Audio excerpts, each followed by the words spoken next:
Welcome to the PublicWorks Committee meeting for August 5th, 2014. Mayor, I see that you're He's not here yet. not here, so we're going to go to item number 1. Consider approval of Public Works Committee minutes of July 22nd, 2014. Any additions, corrections? Move for approval. Thank you. Second. Have a motion and a second. Any discussion? Roll call. Deputy Mayor David Jones. Yes. James Scully. Yes. Dan Hall. Yes. Marlon Coleman. Yes. Wayne Johnson. Yes. Leanne Langston. Yes. Ivory Van. Yes. Derek Reed. Yes. Mayor Coburn. Yes. The motion carries. Item number 2. Consider approval of 2 transfer agreements with the Indian Health Service Exchange and the City of Muskogee regarding approximately 343 feet of 12-inch AWWA C900 Class 150 PVC water main and appurtenances or take other necessary action. Mr. Tucker, I tried to read this earlier and didn't have a clue. Mr. Chairman, members of the committee, this is a global agreement that is related to several waterline improvements that the Indian Health Services Exchange has conducted throughout the city. If you look at the agreement, there are a number of them that relate to other rural water districts. However, there is one related to the city of Muskogee. I'm going to have Mike Stewart talk a little bit about the project, but essentially what the agreement does is it conveys the maintenance of those water lines, essentially dedicating those to the city. And so as a result, we will be responsible for those. They were installed by the Indian Health Service Exchange, but then they're going to be dedicated, and if approved, then we'll handle the maintenance on those like we do every other water line within the city. Mike? Yeah, these are actually water mains. The city currently has a 12-inch water main on the east side of Smith Ferry Road, and these 2 residents, the Shearharts and the Engel Bretsons, are actually on the north side of Smith Ferry Road where they didn't have water supply. So what these agreements did was they allowed them to run a water main north across Smith Ferry, and then it turned back to the west in front of the Shearhart's residence. There is a Scribner's error on that. That is a 12-inch, 6-inch line, not a 12-inch line. We went back and double-checked that just to make sure, and that's what the permit said. So we do need to correct that, but it's accepting 250 feet of 6-inch C900 PVC that goes to the north and crosses Smith Ferry to a fire plug, and then it turns back to the west and goes another 340 feet in front of the Shearhart residence, and that is the water mains. Their service lines are still there. It's just like every other resident. So these have been checked, and we do recommend approval of accepting these lines for our maintenance as city water mains. Thank you, Mike. Any questions? You mean with the noted change? With the noted change, yes, please. Move for approval. Second. I have a motion and a second. Any other comments, discussion? Roll call.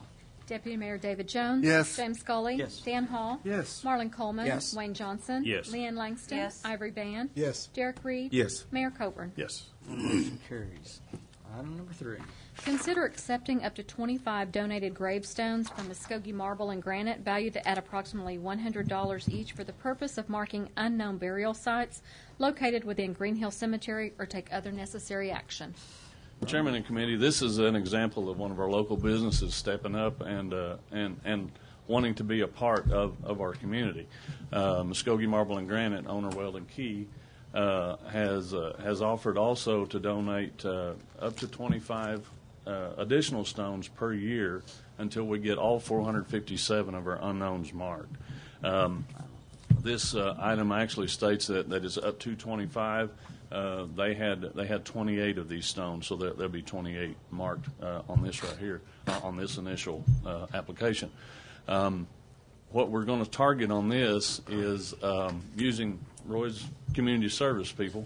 We're going to target first off the 19 unknowns that we know their location that was buried there in the early 1900s.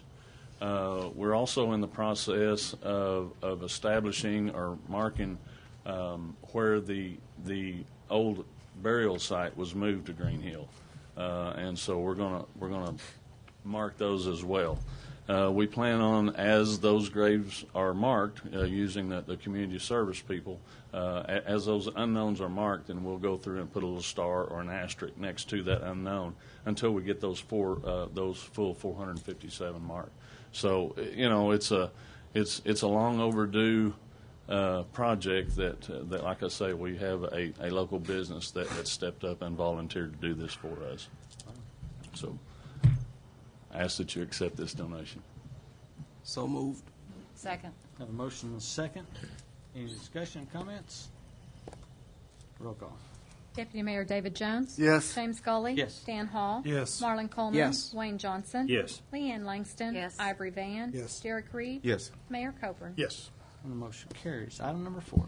Consider approval of change order number 1 for East Side Sewer Replacement, time extension request by 90 calendar days, or take other necessary action. Mr. Stewart.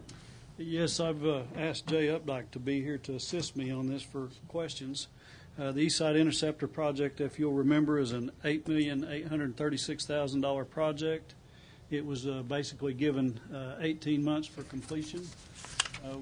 When we actually got this project started, I don't know if you remember, but we were having some collapses in the backyards of some of the residents over on Phoenix Village, and we actually asked the contractor to start in the middle of the project, not where he wanted to, and we actually threw him into a pretty tough situation to begin this project, and he was trying to develop his design methods and the way he was going to approach this project, and still yet have to work on one of the problems that we gave him.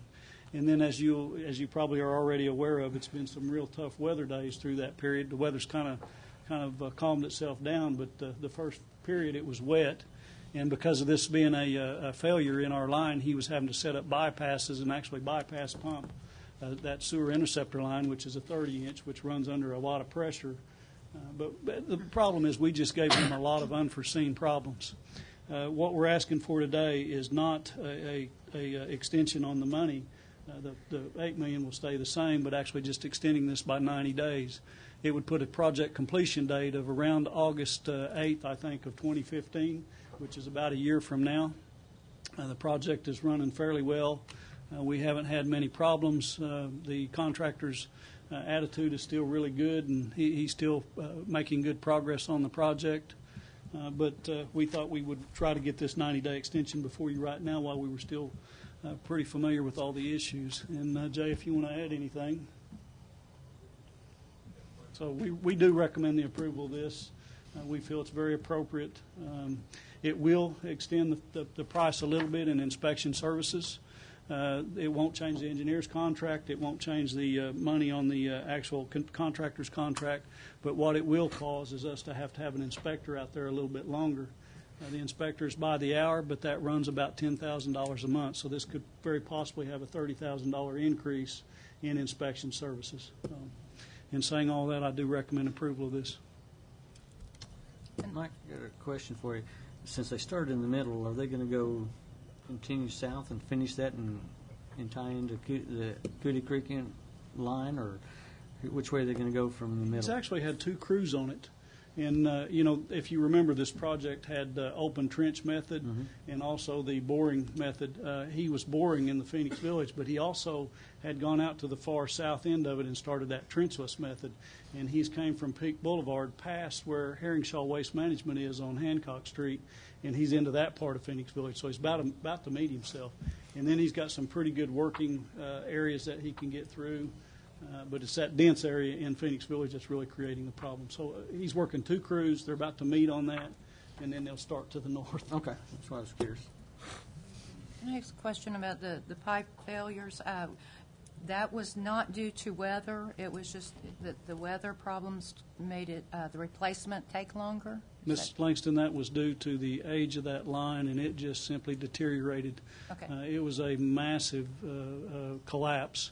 We had to bypass pump. We had pumps that were almost the size of a semi-trailer sitting in people's backyards over there, bypassing that sanitary sewer or pumping that sewer into the next manhole down. I think I gave Roy an education on a sewer collapse over there when we went and looked at it. I had to get new shoes. But basically, it was just an age of the line that has failed. The city's known that line was failing for years, and believe it or not, we just barely got to it in time. Okay. Thank you. Any other questions? Move for approval. Second. I have a motion and a second. Any other discussion? Roll call. Deputy Mayor David Jones. Yes. James Gully. Yes. Dan Hall. Yes. Marlon Coleman. Yes. Wayne Johnson. Yes. Leanne Langston. Yes. Ivory Van. Yes. Derek Reed. Yes. Mayor Coburn. Yes. Motion carries. Item number 5. Consider approval of a formal proposal of sports facilities advisories for the management of Love Hatbox Sports Complex as a third-party operator to provide ongoing management services for the Love Hatbox Sports Complex or take other necessary action. Mr. Wilkerson. Mr. Chairman and committee, as you may remember, sometime earlier this summer or late spring, we came to you with the idea about putting out an RFQ for professional management of Love Hatbox. It was part of the strategic recommendations from the strategic plan from White Hutchinson report to enhance management and create a professional management from Love Hatbox. So we created the RFQ that the council approved that we sent out to 11 potential companies that we found that may or may not do this type of work for us nationwide. We only had 2 RFQs that we received. Selection committee reviewed the 2 RFQs, 2 RFQ applicants, and chose Sports Facility Advisories of Clearwater, Florida, based on the selection criteria as the most experienced and capable company to meet the intent of the RFQ. With that said, I think I'll just, we have a formal proposal. The background that I put in your packets was the actual RFQ submitted by Sports Facilities Advisories along with their official proposal to us to manage our sports complex. But Jason Clement from SFA is here from Clearwater. He'd like to make a presentation to you about what his company offers.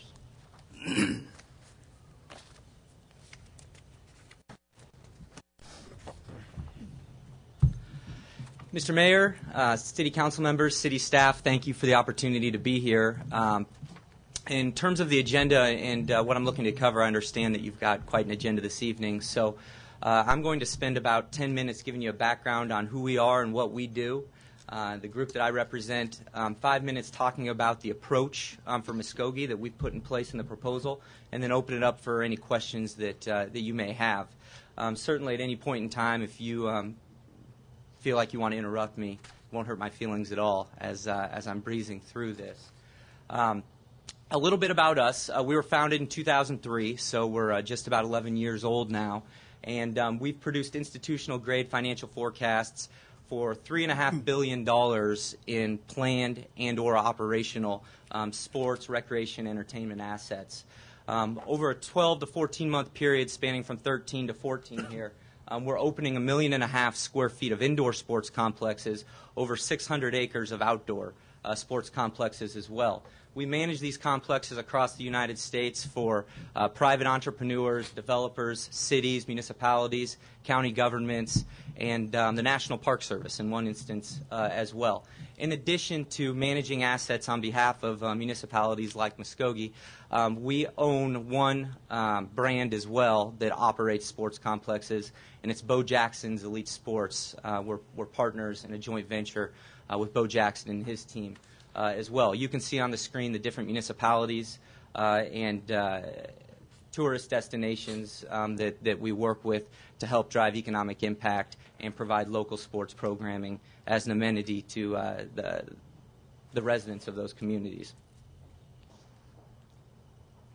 Our mission, what gets us out of bed every day, is to dramatically improve communities and the lives of our customers through the vehicle of sports.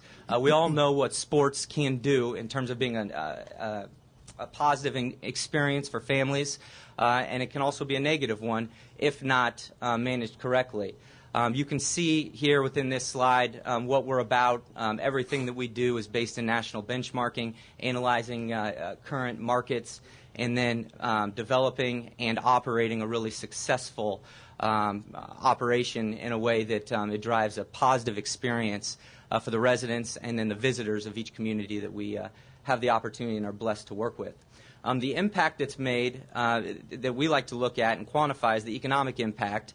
We recognize that we cannot consistently create that positive experience through sport if we're not financially sustainable. So it's very important to us that we talk the language of dollars and cents in a transparent way for those communities that we manage their assets for. Socially, and I spoke a little bit about this, the impact that sports has for families, both coming in from out of town and also for the local residents as well. and then from an educational standpoint as well. I'm blessed to represent a team of experienced operators. Out of this group, I won't go into each of them in detail, we have individuals that started Disney's Wide World of Sports. They come from the House of Blues, so from an entertainment background, YMCA, Lifetime Fitness, which is the largest fitness provider in the country. And we've all come together to provide best-in-class processes and systems, which you'll see here in a moment that's provided an institutional level type of reporting and performance opportunity for the municipalities and governments that we work with. We're talking about the management.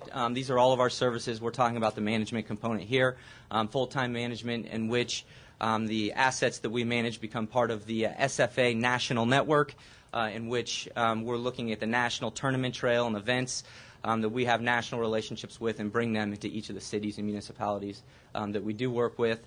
We have a training and development plan that attracts some of the best national talent to operate and provide the services within each of the municipalities we work with. And then in addition to that, we get to learn best-in-class processes and systems from each market and municipality we work. I'm sure you can't read each of that, but it's a list of events that are run inside of our facilities, and then some of the brands that we work with and some of our clients. Two of which I want to just highlight because these are two of the major sports tourism or just tourism destinations in the country. One is Gatlinburg, Tennessee, Sevier County, Tennessee. The Smokies, they have just hired us to develop and manage their facilities and operations there. I shouldn't say just. We just opened 2 weeks ago. We've been working with them for about 2 years now. We opened in July last month, and as of opening day, we had already surpassed the bookings in both events, economic impact, and estimated hotel nights that we projected. So it's been a very successful year one, and we're just a month out of the gates there. The second location is Myrtle Beach, South Carolina, where we're opening up a new portion of their complex in March of 2015. We're 6 months from opening, and we're already at 70% of the event bookings, as well as the room nights for year one. So I'm from Iowa originally. I love the movie Field of Dreams, but we don't subscribe to build it and they will come. We believe in build it and know they're coming, and we want to make sure we have the right business development program in place. Obviously, we learn from all the complexes that we have the opportunity to work with, consult on, and or manage, and we are looking to apply those best practices here in Muskogee as well. You can see an example here of the number of complexes that we're managing, the locations. You can see they represent almost 10.5 million annual visits each year. And that doesn't take into account some of the local programming as well that's taking place in these complexes. So in terms of optimizing sports facilities and those assets, you can see some of the opportunities that need to take place in order to do that. The first is diversifying revenue streams. And you'll see in our proposal, the assets that you have here in Muskogee provide an opportunity to facilitate not just baseball and softball and lacrosse and soccer, although certainly have the ability to do all of those things. A lot of what we do has to do with bringing in non-traditional sport activities as well, whether it's road races, trade shows, dog shows, different other sorts of sports-related programs that you can see in the proposal, weddings, bar mitzvahs, bar mitzvahs, those fun runs, bodybuilding competitions. We're doing those in all of the complexes that we work with. So it's an opportunity to diversify outside of what you would think your traditional sports assets can do. We recognize that optimization also means utilizing off-peak hours. The baseball season, for example, from March to July-ish is when that's very important. But we have a number of months that we can be running other programs and events as well. Critically important to making these operations work effectively and to exceeding the year one projections as we have in Rocky Top there in Gatlinburg and will in Myrtle Beach as well. Here are a couple of examples of operations prior to SFA coming on board. You can see in Facility 1 a loss of $1.1 million. The most recent year with us is a surplus. Again, in Facility Number 2, a loss of $240,000. That's a $950,000 turnaround because the most recent year with SFA represents a $700,000 surplus. Facility 3, you can see $750,000 loss the year prior to us being involved, and we were able to get that one almost to break even, demonstrating almost a $700,000 turnaround. Example number 4, a $1.8 million loss. The most recent year with SFA, you can see a $415,000 surplus, a $2.3 million turnaround. That's over the course of 4 years, but you can see the impact there has to do with both top-line income as well as managing the operating expense in a really positive way. So how do we do that? The first thing that we do is we define success, and that would be step 1 in working with you all, as you can see in our proposal. What does success mean financially? What does it mean from a missional standpoint? And then finally to the impact of the community. And we're talking economically, both indirectly and directly as well. The mix of local programming and regional guests coming into the community is something that's very important, and we want to make sure that we manage that very well. Obviously, the regional guests traveling in drive an economic impact that justifies the investment made in our services and others as well. So that's something that's very important as we put together the business plan. Again, in the proposal, you can see step 1 in the first 90 days is about putting together that business plan in a transparent way so that everybody can provide input into what that right fit is related to local usage versus out-of-town regional guests as well. Really quickly on the sports tourism side, it's a $200 billion industry. If you're not aware, 27% of all trips taken in 2012 were related to attending a sporting event, which is pretty significant.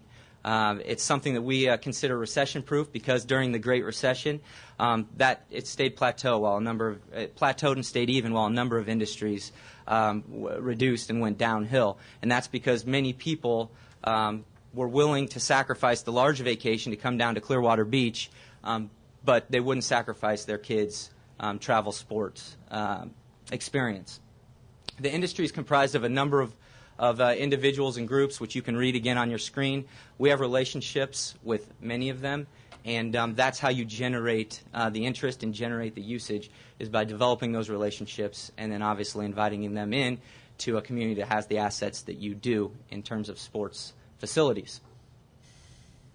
So our proposal to you all, you can see, 1, it's to create a compelling vision related to what Muskogee is all about and how we can position this community within the state and the region as a sports asset and destination. Certainly there are competitors out there, as you can see in number 3. It's making sure that we understand what those competitors offer and making sure that our experience is one that is first class and keeps people coming back. I mentioned the alliances that we want to generate in terms of sports commissions and other events rights holders. Finally, in terms of retaining the business, we recognize that should you move forward with us, we're an extension of you all. We're ambassadors to Muskogee. People aren't going to come here and say, well, that's an SFM complex. They're going to say it's a community complex. And if you speak to any of the city council members or mayors or individuals that we represent, we take that very seriously. And we want to make sure that the experience here is world-class and one that isn't just about the event on the field. That needs to be great, certainly, and the assets and the facilities need to be great and maintained well. But it's so much more than that. It's the experience of signing up, interacting with our staff, obviously participating in the event, but then staying over in the hotels and participating in your aquatic park and in the other amenities that are here. Finally, then, we take a look and put each of our events into the sports tourism development pyramid. These should make sense to you, but certainly if you have any questions, you can follow up with these as well. The key factors that we bring, 1, leadership, accountability, understanding the market as we put the business plan together, and making sure that the business model is such that it's consistent with what your vision is for local programming and those events that drive economic impact. Finally, the customer experience has to be great. It has to be first class and world class. Otherwise, we're going to have a rundown complex and certainly not one that people want to come back to. So what you get within this proposal, you can see here as you look through the list, is a business plan development timeline, the organizational structure, the HR support, the business development experience, driving different events, maximizing and optimizing the asset and the usage that you have, both locally as well as out-of-town guests. The sponsorship and advertising programs and partnership sales that we have, we can bring some national players into the market that want to be part of our entire portfolio of complexes that may not be interested in just one. And then finally, the training and the development for the staff to make sure that we're bringing best-in-class processes to the table. So the proposal that's sitting in front of you, the way that we charge in our fee structure is year one, $12,000 a month, plus an incentive based on a threshold of revenue. We generally set that threshold based on what you're currently doing. So we are incented to drive revenue above where you guys presently are. We should be a return on that investment with us. And then that $12,000 a month scales down over a period of time because as we get up and running, it's not as heavy of a lift for our corporate team in Florida. So that scales down over the 5-year period. And then we also included in there an ad alternate in speaking with Mr. Wilkerson that while we're out there and we've got the management staff and infrastructure in place, we could also manage the water park because we see those as complementary, certainly, and we could optimize that operation as well, although I understand and I've seen the financials, and it certainly is doing well and is well run and managed also. So with that, I'll close and certainly field any questions that you may have about our proposal, what we do, and our methodology. Just any questions? What is the average size of the community that you work for already? It spans all over the map. We're in Marion, Illinois, which would be roughly 20 to 25,000 people, all the way up to the Woodlands, Texas, which you may be familiar with, which is a large growing population. Hatfield, Pennsylvania is a suburb of Philadelphia, so that's large as well. But it scales from 20 to 25,000 up to a major metropolitan area. The median income for those communities? They range from, I can get you the specific numbers, but it ranges anywhere from $40,000 to $45,000 per household, up to $75,000 to $85,000 per household. So to take on Muskogee, you would be taking on a whole different kind of animal then, I guess. Well, not necessarily. Certainly the population is within the range of what I just mentioned. The disposable income is something that we could manage too, certainly. We work within different communities where they may be more or less affluent. Scholarships may be important as a component, and we can certainly work that into the operations as well. On like scholarships, explain your scholarship program. Sure. There's a couple of ways that we can do it. One is we use sponsorship and reach out to the community as an opportunity to build a scholarship fund, and then based on really it's based on whatever the parameters could be. We've used what's the free and reduced lunch parameters in each community to reviewing income tax statements. But generally what we like to do is make sure, and we could do 100% scholarship, but generally we like to make sure that everyone pays something, even for those that qualify for a scholarship, because it means more at that point in time. But what they would do generally is come in and they would apply for a scholarship based on their financial need, and whatever the requirements are, it's different for each community that we come up with, they would be scholarshiped up into the level that we've been able to build that scholarship fund. Okay. Because I'm kind of the president over a Little League football program here, and I give a lot of scholarships away. And that's why I'm asking that question, because we are a different kind of a community here, and just making sure that they're protected. Yeah, I appreciate that. And, I mean, as you can see from our mission statement, what gets us out of bed every day is to make that positive impact. Sport made it for me. It's the reason that I'm here. It was important for every member of my family. That's why I do what I do, and I love it. And I appreciate that perspective, and it would be certainly important. I should mention also the way that we operate is that the books are wide open to whomever needs to see it. Because we're a flat management fee, the city owns the financials. So we're not making financial decisions based on profit or something else if the city doesn't want us to. So if scholarship is important, making sure that we're putting the right program in place is critical. The books will be obviously wide open and very transparent for anybody to see. May I ask a question? Yes, please. You're talking here, like on the incentive, of 5% of gross revenue over 250K, right? And we've never, in the past 5 years, reached over 174,000. How do you anticipate helping us grow from there up to 250? It'd be a few things. One, building an event structure, a robust event structure, bringing people in. Because the city within a 30-minute drive time, or the community within a 30-minute drive time, is fairly finite, right, in terms of the total population. We're not looking to build programming that's going to generate a bunch of profit based on local usage. That's an important amenity to the community. But as we build tournaments, events, and those sorts of programs that bring people in, sponsorship comes along with that, as well as maximizing the concession dollar as well. And depending on the event, not all of them, but there is an opportunity for parking and other ways to generate ancillary income as well. There are a number of, again, depending on the event, ancillary add-ons that you can build for teams and usage that they may or may not take, but it's their option that can drive that income and revenue up. And my understanding from looking at the previous years and historic usage of the complex, there is a lot of opportunity in terms of capacity to fill up some weeks and weekends for programming.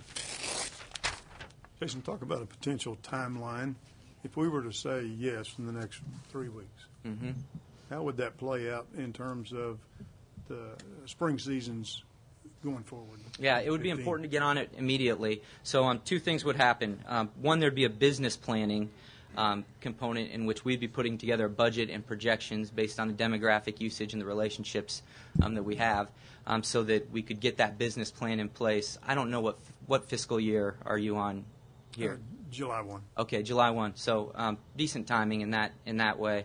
And so we'd do that, and then we'd put a timeline in place, which is like a Gantt chart timeline, in which we would have operational setup, management training. There's a number of staff already involved, so we'd want to make sure that we develop them to make sure that they're cross-trained in the way that they need to be, bringing in whatever staff we would need to in addition to that to drive business development. So the first 90 days would be about that piece, putting the business plan in place and following through on that, and making sure that the city, you all, approve the org structure, the budget, and the timeline for development that happens.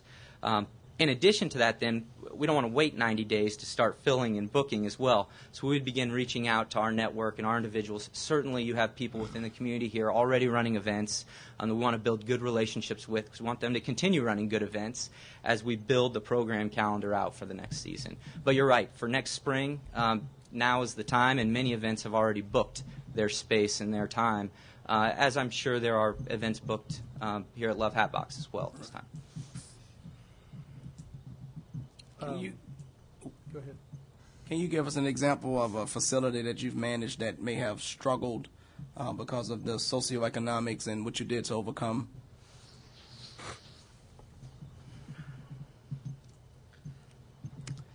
Yeah. So in South Bend, Indiana, outside of Notre Dame's campus, it's a challenging demographic area there. This is one where we put in a strong sponsorship component for scholarshiping as well in that area.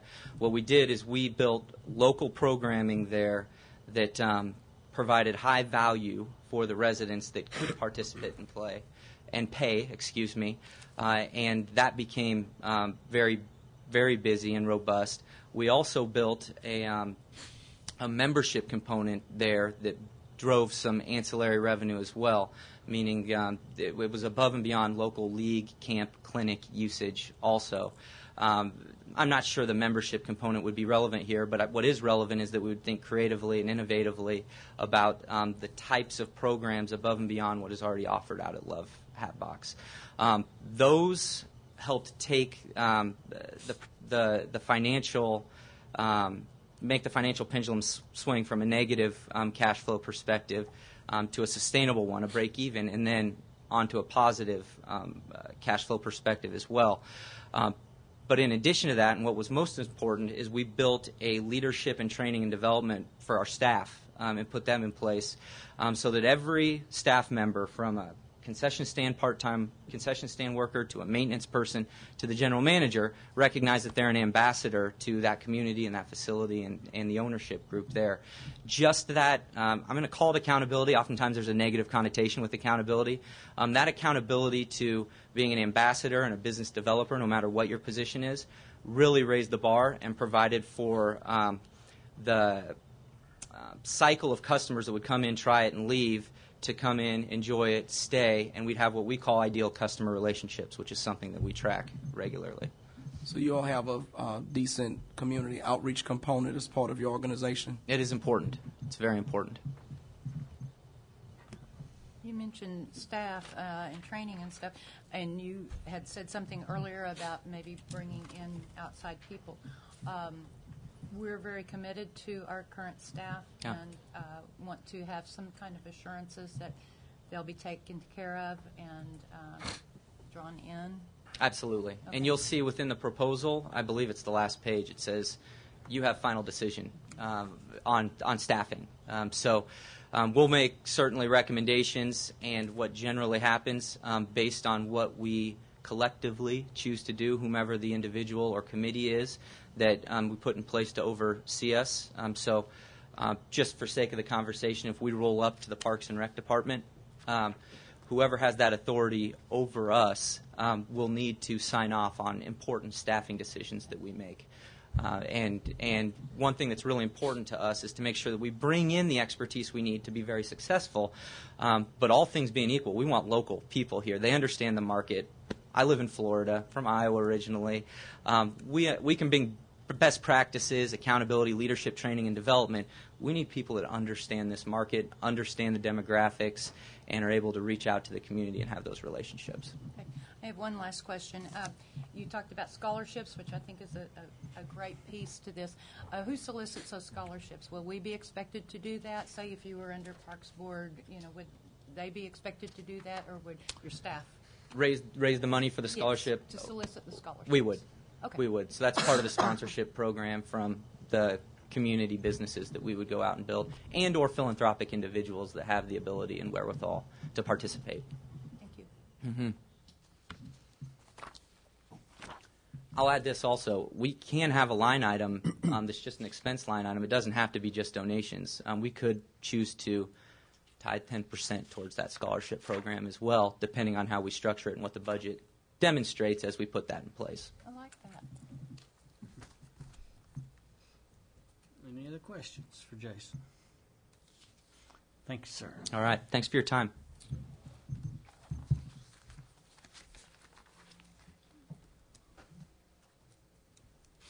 So, Mark, what are you asking of this committee, if you don't mind?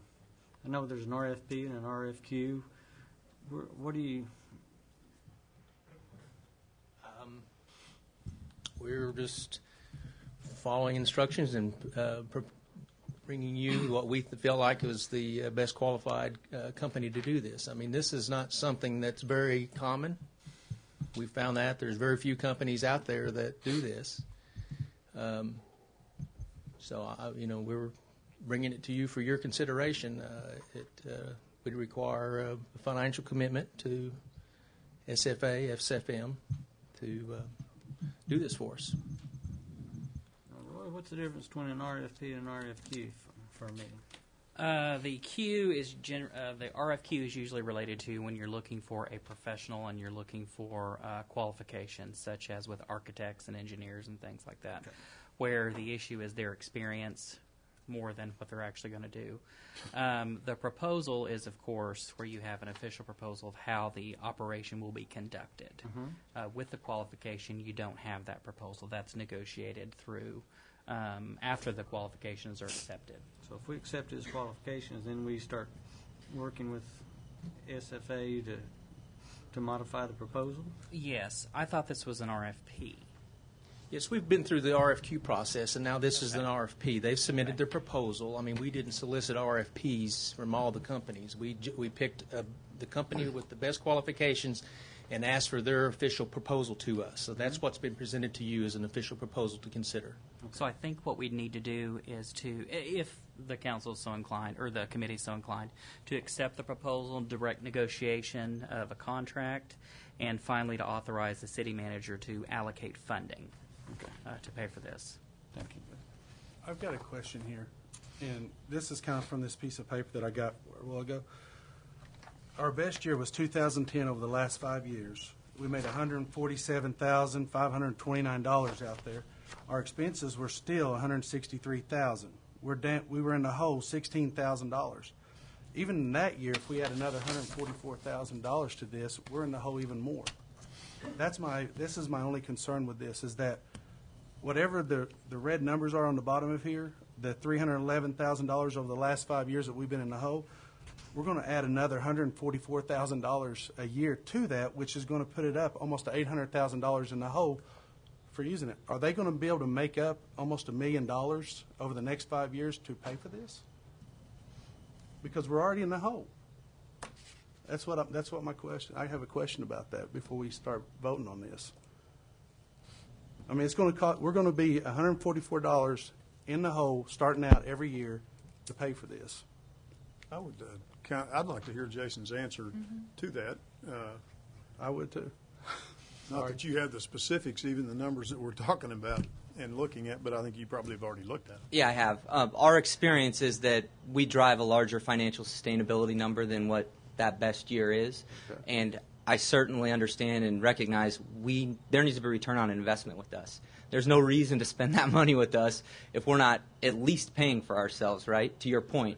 So we would expect the performance of the operations to improve by at least the compensation that you're paying to us. And that's what this business planning over the first 90 days is going to demonstrate, no question about it.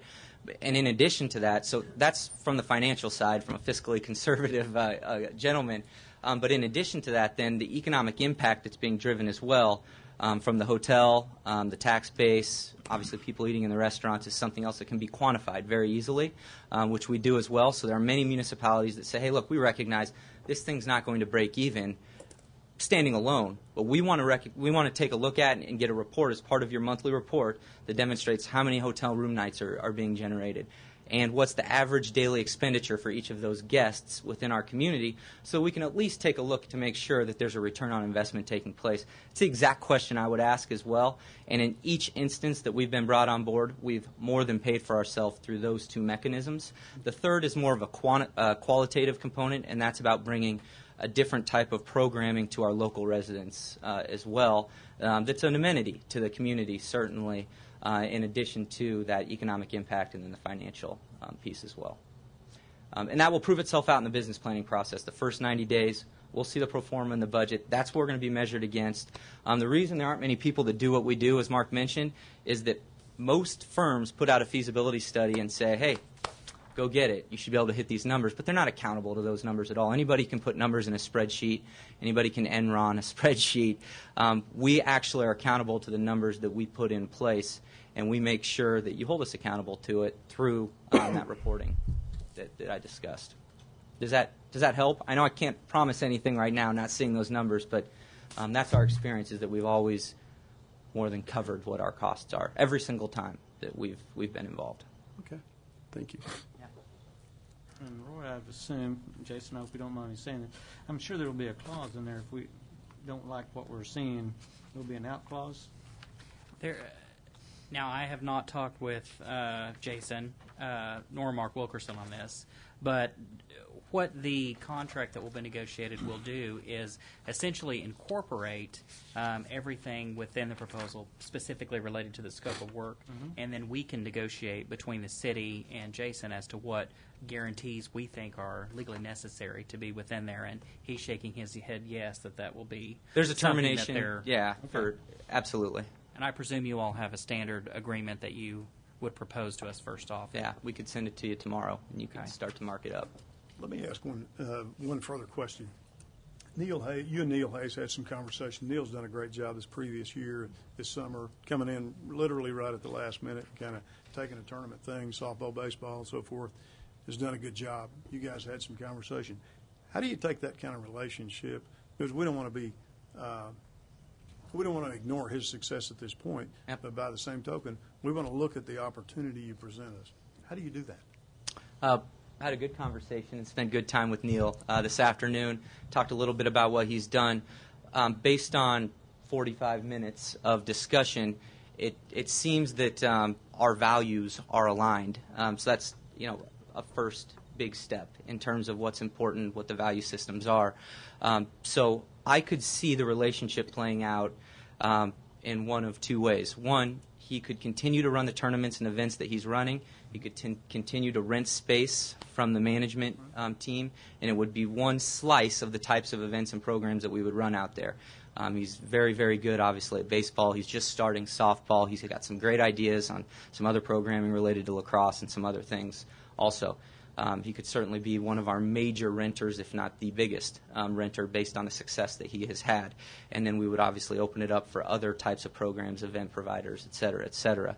Another opportunity could be, if we get further down the line and it's a good fit, again, 45 minutes doesn't do us justice in terms of making a decision in terms of a long-term kind of employment status. But if it's something he'd be interested in, we could certainly have conversations with him about being our manager on site. He clearly has, he's from the area, he's clearly a local presence, all of those check boxes, the value set that I mentioned earlier.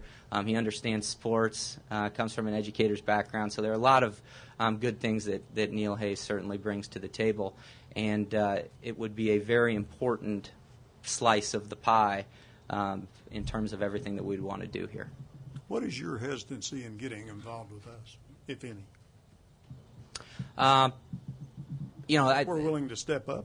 Yeah, no. From a facility standpoint? The only hesitation I would have is what I have with every client, and I want to make sure we follow through on the commitments that we make, and that is within my bones. So I want to make sure that the commitments that we make are ones that we can fulfill and follow through on. So we've never made a commitment we haven't hit, but I want to make sure that it meets your definition of success. So as we get into this business planning process, let's say, and we can put this into the agreement very easily, and the business plan doesn't meet the requirements that you all have for either local programming or economic impact, this, that, or the other, I want to make sure that you have the ability to say, hey guys, we need more than this. And we're going to be very honest to say, this is what we think this asset right now today can do. And if they don't line up, I want to make sure that we have some sort of mechanism in there where you don't get hurt and we're not the right relationship then moving forward once we get into the nuts and bolts of that. That would be my one comment. It's not a hesitation. It would be a step that I want to make sure that we have within this first 90-day process to make sure that we're hitting all of your expectations, because, and not just all of yours, but the community's expectations as well. There are probably a million different perspectives on what's important related to this this complex, and just ethically and within our values, we want to make sure we hit on the most important ones that are critical to you all too, whether it's economic impact, whether it's missional, whether it's scholarship-based, whether it's building sport up in this community to a level that it presently is not right now, from a competitive nature all the way up through high schools. These types of complexes can do all of those things. We just want to make sure we understand what those priorities are very, very clearly. So I guess it's not a hesitation. It's just something that's a critical first step for us. So we understand your expectations. Is Love Hat Box a facility that you like to manage? Yes, absolutely. It's a great asset. Frankly, within Oklahoma and within this area, when you look at the way the state is carved up, this can be a great destination.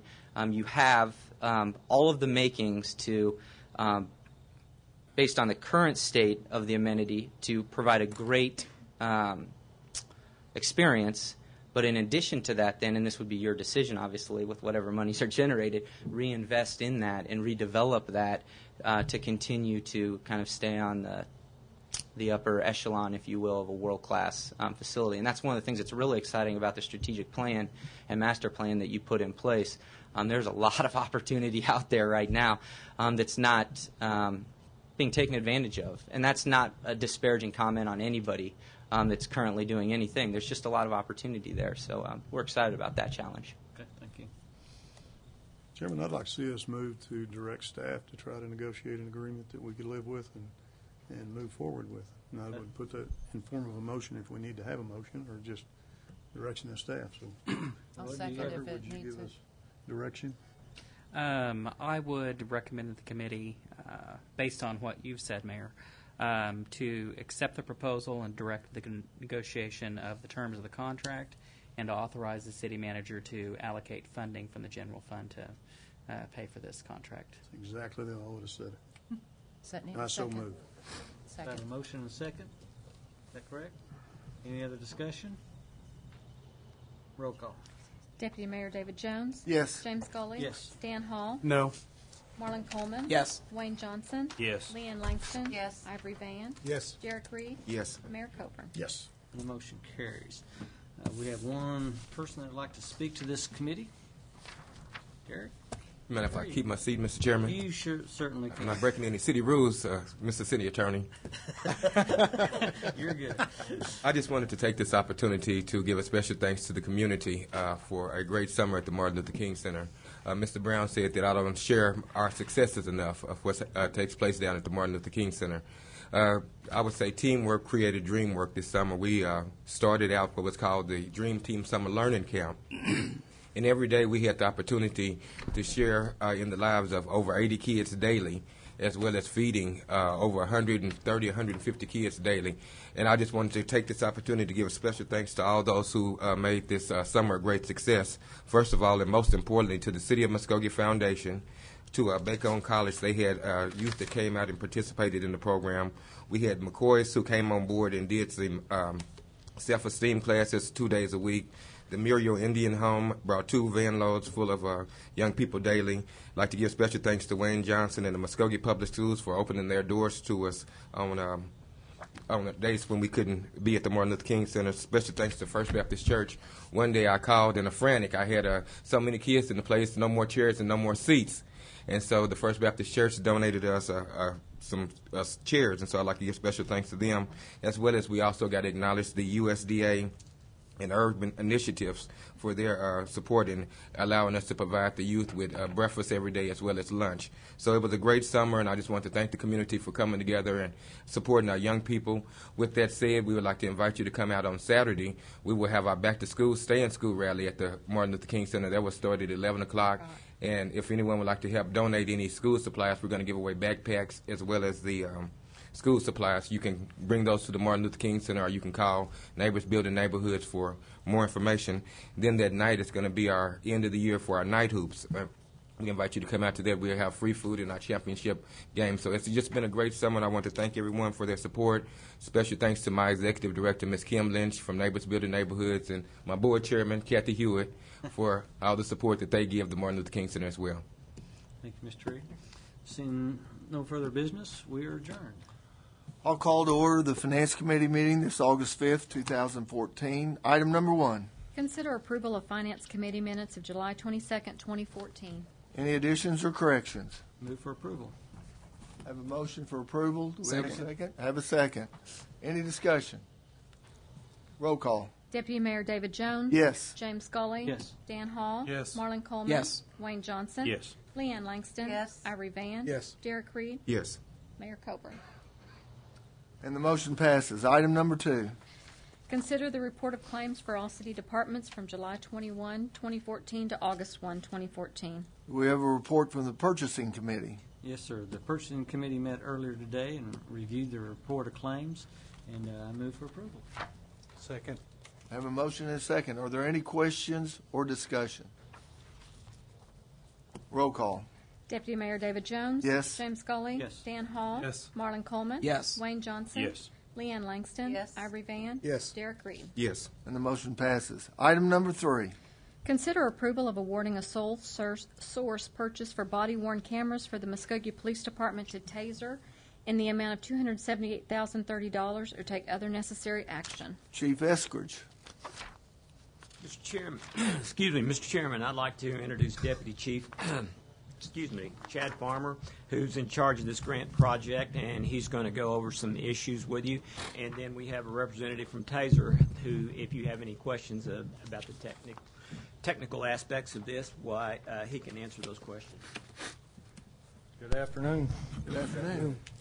This has been a multi-year project. It's taken us a couple of years to figure out what camera system we wanted to use. We had to find one that's what we like to call cop-proof. We like to tear things up, so I think we finally found one. Some of the advantages of the body-worn cameras: increased convictions and decreased court time because we've got better video evidence, reduced citizen complaints against the department, reduced number of use of force incidents resulting in officers' injuries. Most importantly, increases transparency with what the public's perception of the department is, and it will keep us on the cutting edge of the technology. We tested numerous cameras. A lot of them, I think in your packet, you should have the market survey that the NIJ funded. I hope everybody saw that. Did you get that? Okay. It listed 18 different cameras. A lot of those we actually tested over the last couple of years, and it kind of proved our point on what we were looking for. And Taser is the sole source to provide some of the the camera system we're looking for. I also provided a list of things that we thought were necessary, which were, I'll just kind of go down the list here with you: digital evidence solution that provides an audit trail and other security features that assure digital evidence will meet standards for reliability in court. It's got a 30-second pre-buffering mode, which when the officer activates the camera's running all the time, but when the officer activates the camera, it backs up 30 seconds, so it records everything prior to that officer activating it. So you can get some much-needed evidence that way. Cameras need multiple mounting options. Taser's camera provides helmet for our special operations team, helmet mounts. They can mount it on their glasses. We've got a halo option, which is a band that reaches around the back of your head, mounts the camera up above your ear. You can mount on your lapel, your collar, or on your body. They have all those different options available. Allows the officer to immediately link and attach metadata to a recording prior to being uploaded.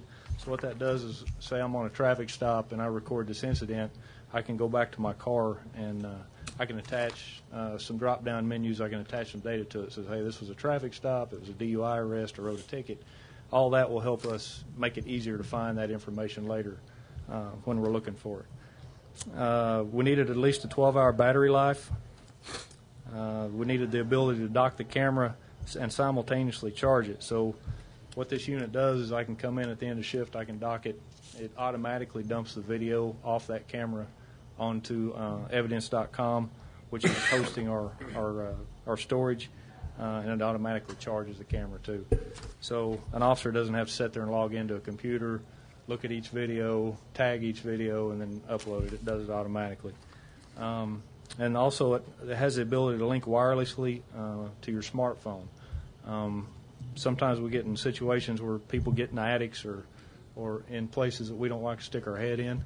We can actually take this camera off, link it to our phone, and stick the camera around the corner and see it without us having to physically stick our head in one of those situations. So all of those were some of the things we thought we needed. I got with Roy and talked about Taser as a sole source. I think we've got that taken care of. You think we're covered there? I've got Andrew Mellon with Taser here to answer some of the technical questions on storage and how the camera works. I talked with Chris Cummings in IT. I think he's on board with this too, I hope. So I'm recommending approval and here to answer any questions you might have. Yeah, I had two things. One thing, warranties. Is there any type of warranty on these cameras? Ladies and gentlemen, my name is Andrew Mellon. I'm with Taser. Thank you very much for having me today. In response to your question, there is a warranty. It's a no questions asked warranty. As you sign up for evidence.com, the entire period of that contract, you'll have cameras replaced if anything happens. Additionally, every 30 months during the 5-year contract, so at 2.5 years and again at the end of the contract, you'll receive entirely new hardware. Okay. Second thing, did we visit with any other police force that are using these cameras right now? Yeah, there's Fort Smith, Arkansas. They're taser people that came and certified us on our tasers. We're using those. There's a couple agencies over there that we talked to. That's how we first got the idea that taser even had a camera like what we were looking into, because I don't think they even had the camera probably 3 years ago when we started this process. So it got built up while we were looking. They all loved it. There's video on the internet that you can look up on one specifically that comes to mind is I don't know where that was from, but diving into the pool. They tasered somebody and dove into the pool, and the camera was on him, and he went all the way to the bottom and rescued the guy and pulled him out, and the camera caught all of it. So it's a pretty neat setup. Chief told me to mention, I forgot, this is from the City of Muskogee Foundation money that was awarded. I don't know if you guys knew that or not, but it's that's important. from that grant. Okay. I guess my question is, for the 278, that's a 5-year contract? So just a lump sum that's going to cover all 5 years? No, it's paid out per year from the foundation, and a lot of that is storage. If we don't, you might be able to answer that better, but if we don't use all the storage, we don't pay for all the storage. We're only paying for what we're actually using. So it may not be that total amount, I guess is what I'm saying. It'll be up to that amount. So we take was it 25,000 or so per year, or more than? Is it more than that? No, it's more. 50,000 a year. Storage right here. That'd be over The total amount is 8,400 in storage each year. But if we go over that, it's $1.50 a gigabyte. Okay. So we're not going to write a check for 278. We're going to no. It's per year. 1/5, 1/5, 1/5. Okay. Yep.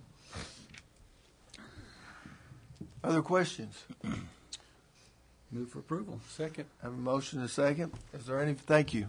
Is there any further discussion? I would like to say every time they bring something, and I appreciate Chad, the police force, every time they bring us something, whether it's ammunition or tasers, it's well documented. The background work they bring to us on the information. I agree. Other questions or discussion? Roll call. Deputy Mayor David Jones. Yes. James Scully. Yes. Dan Hall. Yes. Marlon Coleman. Yes. Wayne Johnson. Yes. Leanne Langston. Yes. Ivory Van. Yes. Derek Reed. Yes. Mayor Coburn. Yes. And the motion passes. Item number 4. Discuss a plan of action for AIM projects and authorize city manager to seek funding options and take other necessary action. Mr. Brown. Thank you, Mr. Chair, members of the committee.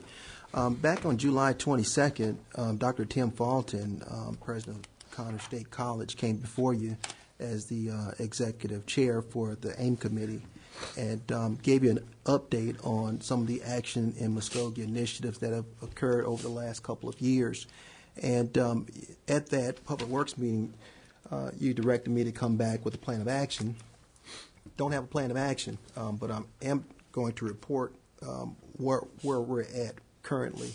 Quickly, the Six Gateway, I contacted Sparks and Reed. That's the architectural engineering company that was used to design a lot of the projects. And they estimate that the Six Gateway projects would be a cost of less than $500,000. And they also stated that they are looking to get estimates from local contractors to tell us exactly how much those gateway projects will cost us. And Veterans Plaza, we need to know exactly the location and where that's going to be at in order to get real numbers. And they're estimating that'll take 120 days, that kind of thing. So everything is very preliminary right now, and I'm hoping that in the next couple of weeks, Sparks Reed can get back with me and give us actual numbers. And I know that Reverend Coleman, he was out on Public Works Committee, but he's got something he wants to present to the committee. Thank you, Mr. Manager, to the committee chairman and the other members here tonight. We've been very successful, very excited. I've been working with Dr. Fountain, our manager, several other people, to try to develop what we have called the roadmap to revitalize downtown Muskogee. And what we're going to show to you tonight is very preliminary, but it is what we think we would need to be able to do to get the all of the necessary components functioning and working and going in the right direction so that we can have a revitalized, up and running downtown Muskogee area. Hitting the wrong button. Try the bottom one, see if it.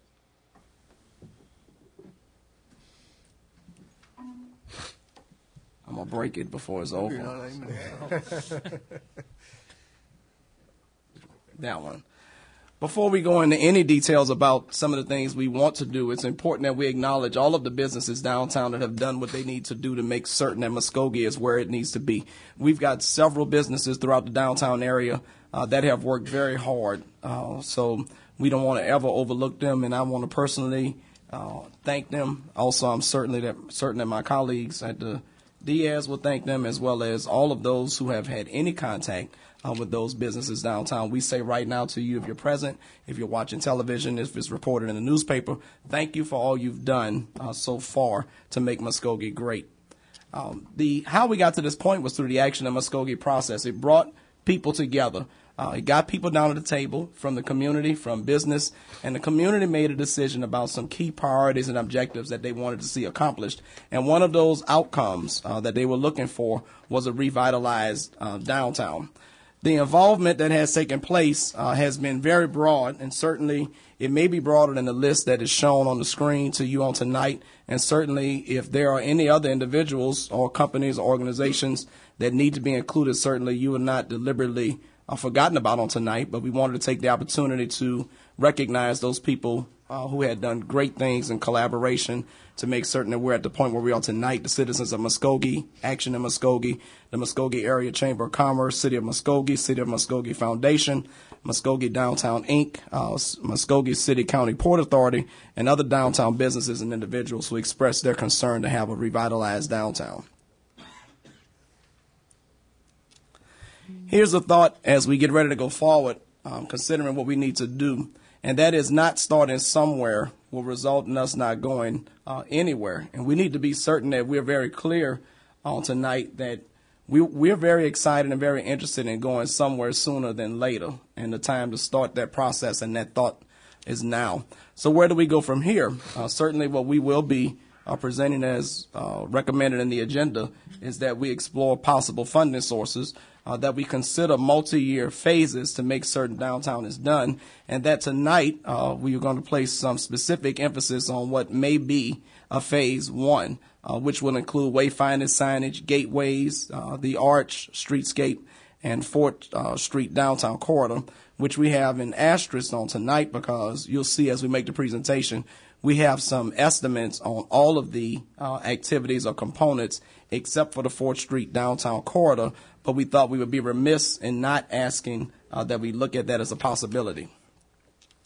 If you look at the screen, you'll see some panel signs, and the Chamber of Commerce was tasked with working on wayfinding signage, not only for the downtown area, but for all of the city. And they have been very successful in their efforts to make certain that we do have wayfinding signage designs for the downtown area. And if you look at the screens as we scroll, you'll see different variations. And the intent is that we use a combination of the variations that you see for the wayfinding signage downtown. Here is the gateway that we have been speaking about. That's an example of one of the gateways that we want to have. And these are key markers that are going to be throughout our downtown area. As many of you know, we've already broken ground on the Muskogee Little Theater. And so certainly key to our success will be making certain that we have a gateway somewhere in that geographical area that will help direct traffic to that facility. Here is the arch that we had mentioned earlier, which will go over the bridge over the Main Street area. Here's an example of how streetscaping could look. Certainly, one of the things that we want to be able to do is make certain that if we're going to have a downtown that's revitalized and viable, you've got to have a streetscaping component that's appealing not only to the businesses that are already there, for certainly they deserve to have that type of streetscaping upgraded to their standards, but we want to also be certain that we can attract other businesses. And I always use this example that curb appeal means everything. If it looks good, people will be more inclined to come and support it. Now, here's the key component for the phase one that we'll be talking about, and that is the streetscaping project. If you see the green area highlighted on your screen, that is, it begins at Main at Okmulgee. It travels south down to Elgin. It goes from Elgin over to 3rd Street, where the Muskogee Little Theater area will be. And the reason why that area was looked at is because we're trying to look at areas where we know activity will take place sooner than later. And if you see that, it leads directly to where the Muskogee Little Theater area will be. Here is the 4th Street downtown corridor that we have mentioned that we do not have firm estimates for at this time, but we thought it would be an injustice to overlook it. We're missing out on a lot of good festival activity. We've been having very healthy conversations with our Chamber of Commerce about a direction that the city could be going in. And this is a lot of lost sales tax revenue. That seems to be a real hot button topic, not only in Muskogee, but in a lot of our municipalities across Oklahoma. And so this is an area that we can capture if it was included in our phase 1 of our discussions. Here is a phase 1 timeline. And again, we say to everyone, these are very preliminary. All we're asking for tonight is that this timeline be considered, particularly phase 1 in terms of being able to go out and seek funding. 2014, we want to begin the process of a discussion, a conversation to solicit the proper or appropriate funds. 2014-15, we're looking at wayfinding signage to the cost of $150,000 for the downtown area. And that needs to be highlighted that the Chamber of Commerce has that money already. So they're ready to move forward with streetscaping for the downtown area. The gateways, the estimates vary, but the firmest one that we have so far, it could be 7 gateways to the cost of $300,000. The arch that we showed you earlier, $150,000. The streetscape project is $1.4 million, and that will look at the that green area that we showed you on the map earlier. And of course, with the 4th Street downtown corridor, we do not have estimates, but are working to try to get those at this time. The cost for phase 1, if we were to do it over a 2-year period, this is $1.8 million over a 2-year period. And so certainly we would hope to have the ability to be able to look at multi-year requests. This is very preliminary. It's prepared by Downtown Muskogee, Inc., who has been a very, very good partner in this process. They have done all of their due diligence to make certain that we have everything we need to move our downtown forward. This preliminary image that you see tonight will show you phase 1. The other phases, which are phases 2 through 5 presently, are only preliminary. We're not certain if we're going to end up with 6 phases, 4 phases, 7 phases, but this is a preliminary outline to give people an idea of what will actually happen once we get past phase 1. Here is the estimated timeline for phases 2 through 5. Again, this can wind up being 7 phases. It could be more, it could be less, depending on what the funding options are actually at our disposal. But it says phase 2, 2016-17, phase 3, 17-18, phase 4, 18-19, phase 5, 19-20. Now, I put this in because I want us to be ever mindful of the fact that while we wait or continue to not do our due diligence as a municipality, that we're losing out on what we could be taking advantage of. And these are just some of the festivals that take place around the state of Oklahoma. Not that we would ever actually recruit those festivals to come here, but we're missing out on a lot by not doing anything sooner rather than later.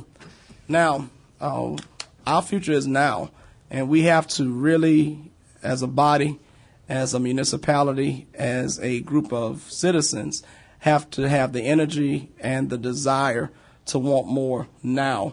I'm certain that I'm not alone. I'm certain that this council is not alone with that concept, that we need to move forward now with the best practices that we can to make our Muskogee downtown revitalized in a place that people want to go. Most people have said this comment, and people believe it, that most cities now are billing themselves as a place to live, work, and play, live, work, and have fun, live, work, and enjoy themselves. And we've got a jewel in our downtown area, and we need to take advantage of it now. And, Mr. Chairman, what I will probably do after some discussion, if there's any, is make a motion that we at least, at a minimum, pursue funding options to see what we can do with phase 1 of this project. But before making that motion, you want some discussion? If right? any. Yes, sir. Do we have someone wanting to discuss the proposal? Good job in preparing the proposal to start off with. Anybody have any comments or anything they want to elaborate on, add to, take away from? Just one little thing. Would you please remind people that we are not closing down 4th Street? They saw those little Yeah. barricades, and that's been a big deal around Muskogee right now. Why are y'all closing down 4th Street? I even had a talk with a couple of attorneys, and they're going, why are y'all closing down where we park our cars? I said, we're not. They're removable. So And the I last just thing we want to do is Temporary. annoy the attorneys. I don't know. We want to be certain that people Some are aware of that some of them. Well, Mr. Tucker said some of them for the record, not me. We want to be certain that, thank you, Councilor Hall, that people are aware that those cones are replaceable, not removable, I should say. So they would only be closed off of festivals. We would not be just closing off the 4th Street corridor, but making it accessible so that if we had a festival, we could control traffic from the standpoint that pedestrians would be safe. Let's figure out how to pay for it and get this done. I move that we authorize the city manager to seek funding. Second. Third. Okay, so we have a motion and a second. Whatever it We haven't got a third. Motion and a second. Is there any further discussion? Does this motion meet what you were getting ready to do yourself? or- Yes. Okay. Any further discussion? Roll call. Deputy Mayor David Jones. Yes. James Scully. Yes. Dan Hall. Yes. Marlon Coleman. Yes. Wayne Johnson. Yes. Leanne Langston. Yes. Ivory Van. Yes. Derek Reed. Yes. Mayor Coburn. Yes. And the motion passes. Item number 5. Discuss and take necessary action to authorize the city manager to establish a business and economic development department. Mr. Brown.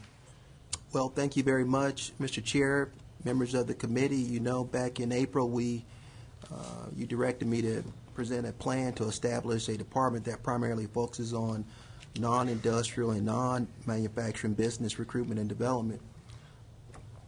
Excuse me. And so this is just a PowerPoint overview of what I kind of see we create this department. Right now, the names are kind of up in the air. We're trying to distinguish ourselves from all the other economic development entities we have in the city at this point, but to show that we have no overlap. In April, Councilor Marlon Coleman directed us to, well, the City Council directed me to create a Business Economic Development Department. It was approved unanimously by the City Council. And currently, the city has no programs that exist in our departmental structure.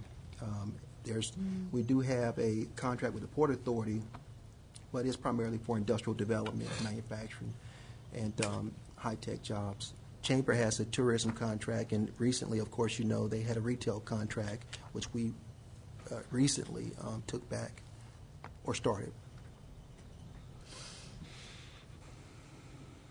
And so what is our purpose? Our purpose is to carry out, you know, this economic development strategy or mission. We're going to do that by coordinating with our partners like the Port Authority, Chamber of Commerce, downtown Muskogee, the Nonprofit Resource Center, and other agencies that, like I said, you know, provide economic development services. And so we're going to aggressively pursue grants with this new department. We're going to focus on residential housing and retail development. We are going to connect prospective business owners with resources to help them jumpstart their businesses. And we're going to help existing businesses access capital and provide them capital to help expand their business and provide funding for things such as storefront design, facade improvements, and those kinds of things. And so what will this new department look like? Well, I kind of envision a director, a business coordinator, business and economic development coordinator, and office administrator. And, of course, we currently have a retail consultant that we authorized here a couple of months ago in May, I believe it was, well, June with Retail Attraction. So they're currently our retail consultant. They will be part of that structure. This department would oversee that contract as well as work with the Port and the Chamber, downtown Muskogee, and those other funding partners that we have. And so that's how the structure would work and play.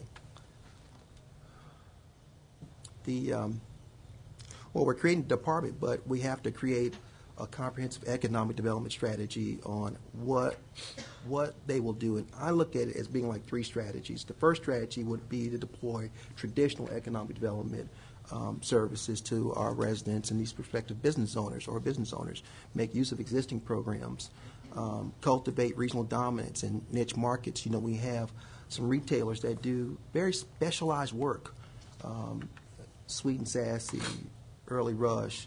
Those are some unique business models that I'm seeing working. And so we want to help them cultivate that and expand existing retail businesses. One of our other issues is that we don't have a place where we could help a business connect them with capital or a bank or funds to help them develop their business. And right now we need to really look at attracting new businesses and encourage entrepreneurship and nurture a well-trained staff. So that's one of the strategies that I think that we are going to look. Strategy 2 would be to leverage Muskogee's assets for business economic development. You know, we got a lot to be proud of. We have a distinctive character in our downtown. You know, there are things that we can do to help with that. Work with the commercial property owners to improve the built environment. You know, we need to develop tourism products, experiences geared toward cultural and heritage travelers by working with the local Chamber of Commerce, who's currently doing that now. We need to address this potential housing glut. Of course, I don't have to tell you, you know more about it than I do. I'm here seeing a lot of this firsthand. And we need to fund and implement a strategic capital improvement program and capitalize on the airport. That would be part of that. Strategy 3 would be to confront crime. We need to work, you know, to confront that through this organization and revive other service organizations like homeowner associations that will help us be all we can be. And, you know, at the bottom line, we really need to just make the case that Muskogee is a great place to live, work, and invest. So not just live, working, and visiting, but and also investing. And that's one of the things I think is going to help. But so, you know, my recommendation is that, you know, that the creation of this new department be authorized by ordinance or motion, and that, you know, we create an economic development strategy so when we start getting those pieces in, the folks that we hire, they have the ability to hit the ground and run with it. So that's where we're at. I know, is that your presentation? That's it. Yeah, I know when I read this originally, I was a little confused, and I'm still confused. Sometimes we kind of pass the word around economic development, and the first thing I thought of, all the advertising for the new employee out at the port was a economic development director or right. Things that I read, and this is confusing. It looks like we have some overlapping areas. Maybe we don't, and maybe I just need to. I'm just looking at generalities right now. Yeah. But it appears there's some overlapping areas. Now, if you're going to specialize in residential housing and retail development, I'm pretty sure that the port is not focused in any of those areas at all, and I understand that. But when you're talking about capital, additional capital, I know they've got the incentive program out at the port now that encourages, which would be additional capital for businesses as they grow, and I just don't want to have 2 or 3 different areas. The chamber's very involved in a lot of economic development. I don't want them conflicting each other or we need to be in unison here in the city. All these ideas are good. I'm in favor of everything. I want a better Muskogee. I want a safer Muskogee. You threw in that confront crime kind of at the end. I thought, man, that's way off of. Maybe it's not out of the realm of economic development, but I know there needs to be a focus there, and I think our police department's doing a good job, and we can pursue that. But it seemed like I'm just not sure exactly what you're looking for. I've got an idea, but I want to make sure that we're not overlapping. Yeah. You talked about the airport. I know there's been a lot of discussion about the airport possibly coming under the purview of the port because of their economic development, and I just don't want it. I don't want us to be duplicating things. Yeah. Well, let me respond. I'm sorry. I know. I think I can answer one of David's questions. Recently, when we were talking about the Larson Group at the Haskell Building and everything, looking at incentives and things, I contacted the port, to ask if the incentives that they had were available for that, and they were not, is what I was told, that's only available for manufacturing industry. So there is a gap. But that gets back to the residential that I said I was in favor of. Right. The residential and the retail development. Mm-hmm. Maybe we need a different terminology instead of calling it an economic development department. We need to come up with another name. Yeah, I was going to say, I know that the name is confusing. I know when I got here back in January, there was a lot of confusion as to what is economic development, what are the variations of it, and those kinds of things. And, we do probably need to distinguish the name of that department so it's not confused with the port or the chamber or downtown Muskogee. But this department does not, it focuses on retail development, residential housing, and those kinds of things. It does not deal with manufacturing, industrial operations. That's what we have the port to do. Now, as far as confront crime and those kinds of things, I don't know if I provide to everyone, but what I do know is that one of the 12 ways to increase your retail sales tax base is to clean your community up and reduce crime. It is a known fact. That's one of the things. And I'll provide that to you. But that's part of that department, and that is just that's a strategy that the department would undertake. But their primary business model would be to deal with business owners, small business, retail business, those kinds of things, not manufacturing jobs, not industrial development, and those kinds of things. I have a small question, just a little one. Over the last few years, we talked about our sales tax and everything being down, flat and not moving. Matter of fact, going down a little bit. And we're being kind of tight on our budget.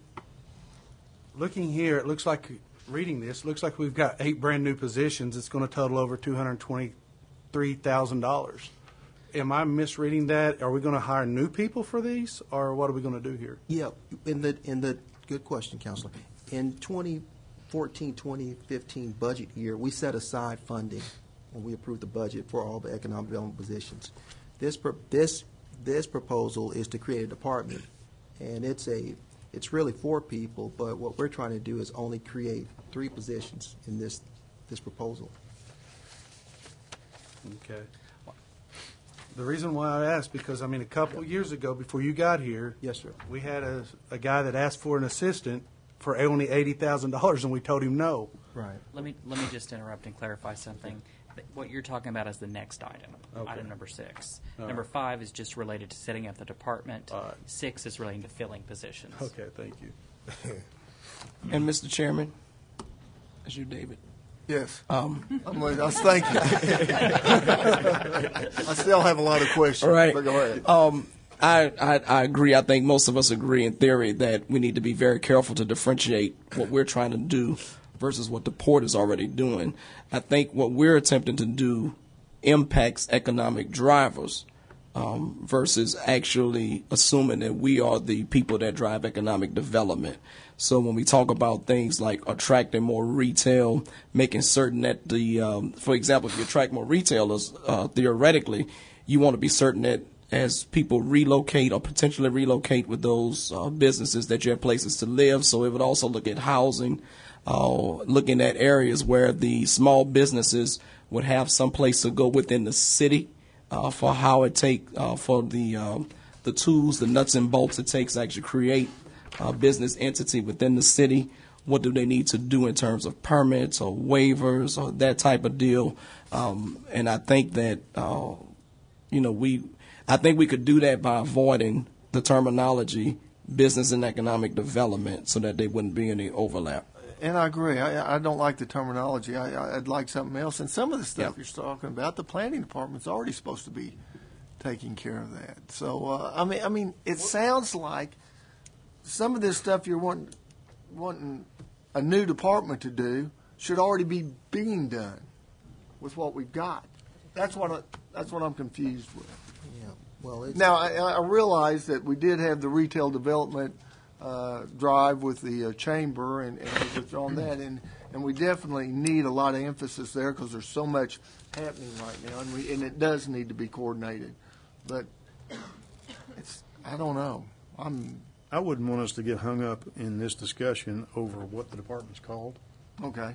In fact, I would like to see us maybe even direct that staff would work with Eric so we define those 2 things by by the title that we put on both of them, so the end user could understand who were they to contact and what the outcome could potentially be. So, Yeah, Eric and Scott, yeah. but yeah, Eric Scott and Mr. Brown get together and talk about, I think that the concept of the department is solid. Maybe the titling needs to be a little bit different. So what we're looking for Mr. City Manager, what you're looking for now is for us to approve you to establish a department that we don't have named yet that would handle the items we discussed. Well, and the funding for close? that, the funding for that department was established in the budget that we approved. Right. And we were for that because we can see the need. And in the budgetary process, we all identified. If you take down Broadway Street,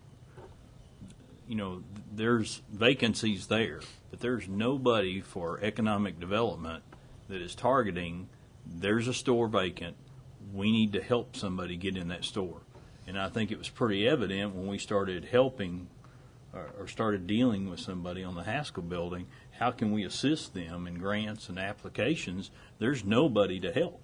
And some of that could be maybe through the planning office, but there's no staffing there to help with that. So the nonprofit center doesn't help with that? No.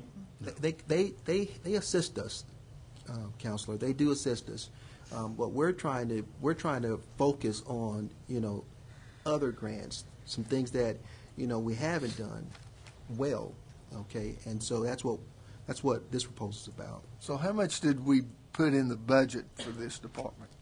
The dollar yeah, numbers, exactly. Yeah, it was. We had it scaled down. I think it was like $70,000 or $75,000 for the economic development director, and then another $150,000, I believe, for the other. So that's in our budget for this fiscal year. That's correct. Yes, sir. And for clarity, that's even in a separate fund. Well, yeah, that's not in the general fund. That money is through the economic, I forget what we call Development it. Fund. The Economic Development Fund, $225,000, if I'm not mistaken. That money is already there, as Councilor Johnson had alluded to, and so it's not a separate item in the general budget. That's in a separate fund, Economic Development Fund. Okay. The money's already there. Myself, I don't see any problem with it. This is why we hired Mr. Brown, to bring us ideas and get us moving. And Muskogee definitely need to be moving. So I can't see why we're sitting up here discussing and arguing about this, blah, blah, blah. Let's just get this thing done and move on. And I agree. I agree with what you say, except we're moving in so many directions right now, and we're spending so much money on so many things. I just want to make sure that we understand what we're doing. Mr. Jones, you have other cities, I'm pretty sure, that have economic developments. Is that correct, Mr. Brown? Yes. I mean, Muskogee doesn't have one. We're behind. That's what I mean. We need to get moving. But if we better office our planning and development department, wouldn't that do the same thing? If we put more people in there and work there, wouldn't it be better? I think that'd almost be the equivalent to what we need to do in terms of organizing ourselves into a department that might absorb some of what planning already does, from the standpoint that right now it's almost like a lot of our departments are just hanging out there as ancillary components without the benefit of having a coordinated effort through a business services or whatever name we come up with that could coordinate that effort. Let me jump in here just one second. And we've also asked Mr. Brown to bring us back a reorganizational plan very shortly to look at as well. And I think we'll understand how those fit together better when we get an opportunity to see that plan in the next few weeks. So, Mr. Chairman, I'm going back to your motion that I agree with, that we're authorizing the manager to establish a department in consultation with the necessary individuals to be certain that there's no overlap and that we can accomplish the goals of the city for retail, community, or other said areas of interest. And that's your motion? If that's... Okay. Do we have a second? I'll second that. Okay. Any further discussion? Roll call. Deputy Mayor David Jones. Yes. James Scully. Yes. Dan Hall. Yes. Marlon Coleman. Yes. Wayne Johnson. Yes. Leanne Langston. Yes. Ivory Van. Yes. Derek Reed. Yes. Mayor Copeland. Yes. And the motion passes. Item number 6. Consider approval of creating the positions of Economic Development Director, Assistant Economic Development Director, Special Events Coordinator, Economic Development Office Administrator 1, Facilities Maintenance Manager, Capital Improvement Project Manager, and Administrative Services Director within the City of Muskogee, and approve the respective job descriptions for each position and authorize the City Manager to allocate funding for the positions or take other necessary action. Mr. Brown. Yes, thank you, Mr. Chair. This is an item to approve creating several positions that are related to economic development. As you know, we set aside funding for these economic development positions. So the first 4. The fifth one is a CIP, Special Projects Manager, which I looked in the agenda item, and for some reason it said City of Muskogee Foundation. I think that's created some confusion, but this is actually paid for out of the CIP sales tax. 6 was the Facilities Maintenance Manager. We need that position critically. I've actually been involved with some things that have occurred on the weekends at the Civic Center, library, and some other places. And then, of course, the Administrative Services Director I need. That's the first step of my reorganization that I plan on bringing back to the City Council here in the next few weeks. What is the phasing or timing of these positions? Well, I would like approval on them, and then to the Assistant Director and the Special Events Coordinator, I would wait until mid-year so I can bring it back to have it evaluated by the City Council at mid-year. So we budgeted these additional positions and those salaries also? These positions are... Not that the first 4. I understand we budgeted the first 4. Okay. Yeah, that's we're not budgeted, okay, for the last 3. Okay. Okay. What the plan is to pay for the CIP manager out of the 2014-2019 CIP fund. There's been some confusion about it being the Muskogee Foundation. Well, we're asking for a loan, but it's really CIP sales tax. And the facilities maintenance manager, I plan on paying for that out of existing vacancies, as well as the administrative services director, which is phase 1 of my reorganization that I plan on bringing back in the month. But are you asking us to approve the respective job descriptions, and do we have job descriptions, or are you just talking about titles? Well, I just provided as backup for your review. Okay. Yeah. And I guess I could speak to the facilities maintenance. I got involved in the Civic Center while, and I really appreciate Chris. I know he had been taking care of the Honeywell system. He went on vacation, and I got involved there. And also there were some repairs on the chillers. Really, there had been some deferred maintenance on those chillers. And really, if you look at the amount of facilities that the City of Muskogee has, and they do not have a facilities director. And we're paying for this position one way or the other. And what I mean by that is in regard to OG&E, or electric bill, gas bill, whether maintenance is being done on our equipment or not being done on our equipment, we're paying for this position one way or the other. I would rather pay for this position in maintenance of our equipment. This is going to be to me, I would see this as a very unique position. This is a position that would be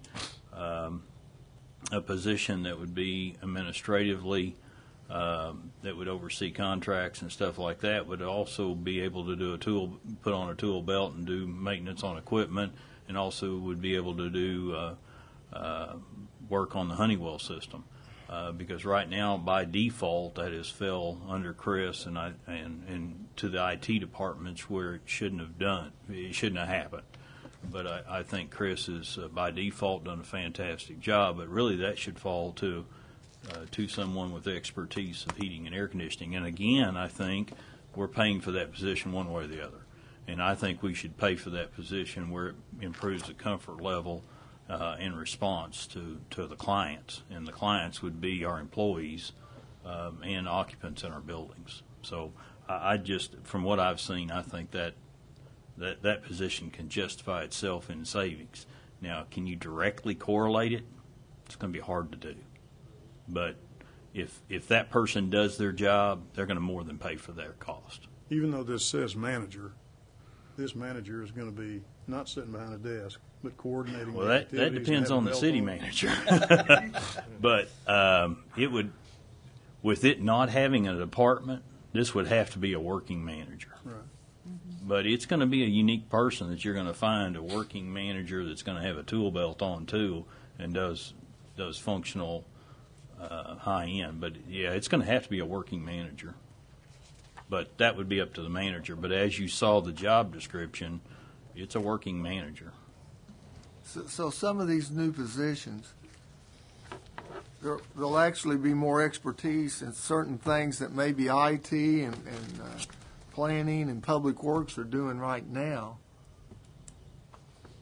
But you're still going to have those department heads, planning, public works, IT, and now we're going to have these additionals, and they're going to take away some of the responsibilities, I guess, from the other departments. Is that right? Well, I mean, let me respond this way. We don't have a CIP manager right now to deal with all of our capital projects. Right now, the Public Works Department. City manager is our CIP. That's right. Right. He tells the Public Works man, we need to do this, or the That's planning right. man, you need to do this. That's exactly right. And so what is needed are these positions, because I'm trying to centralize a lot of the operations in the city. And like I said, this is phase one. I actually plan on coming back in the next few weeks with a proposal on how we look at the structure. So are you saying that some of this is in anticipation of reorganizational structure? Yes. Okay. The next question I would have is, I want to be very, very clear that we are not planning to add on all of these positions with new administrators and not paying our employees as much as we want to, that these are not add-ons, that these will be filled from within or through vacancies or however. That's correct. You know where I'm going with this. There will be no increase in the budget, Okay. and there will be no increase in the number of positions that was approved in your 2014, 2015 budget. Okay. Oh, so I misunderstood. I thought you were going to go out and hire these individuals. That's I why am. I wanted to ask I the am. question. Well, okay. She just said there'd be no new people, that these would be people promoted from up within or whatever. That Could is be, one. could be. That is an option. Okay. Do you have the people, really, to be promoted with the skills?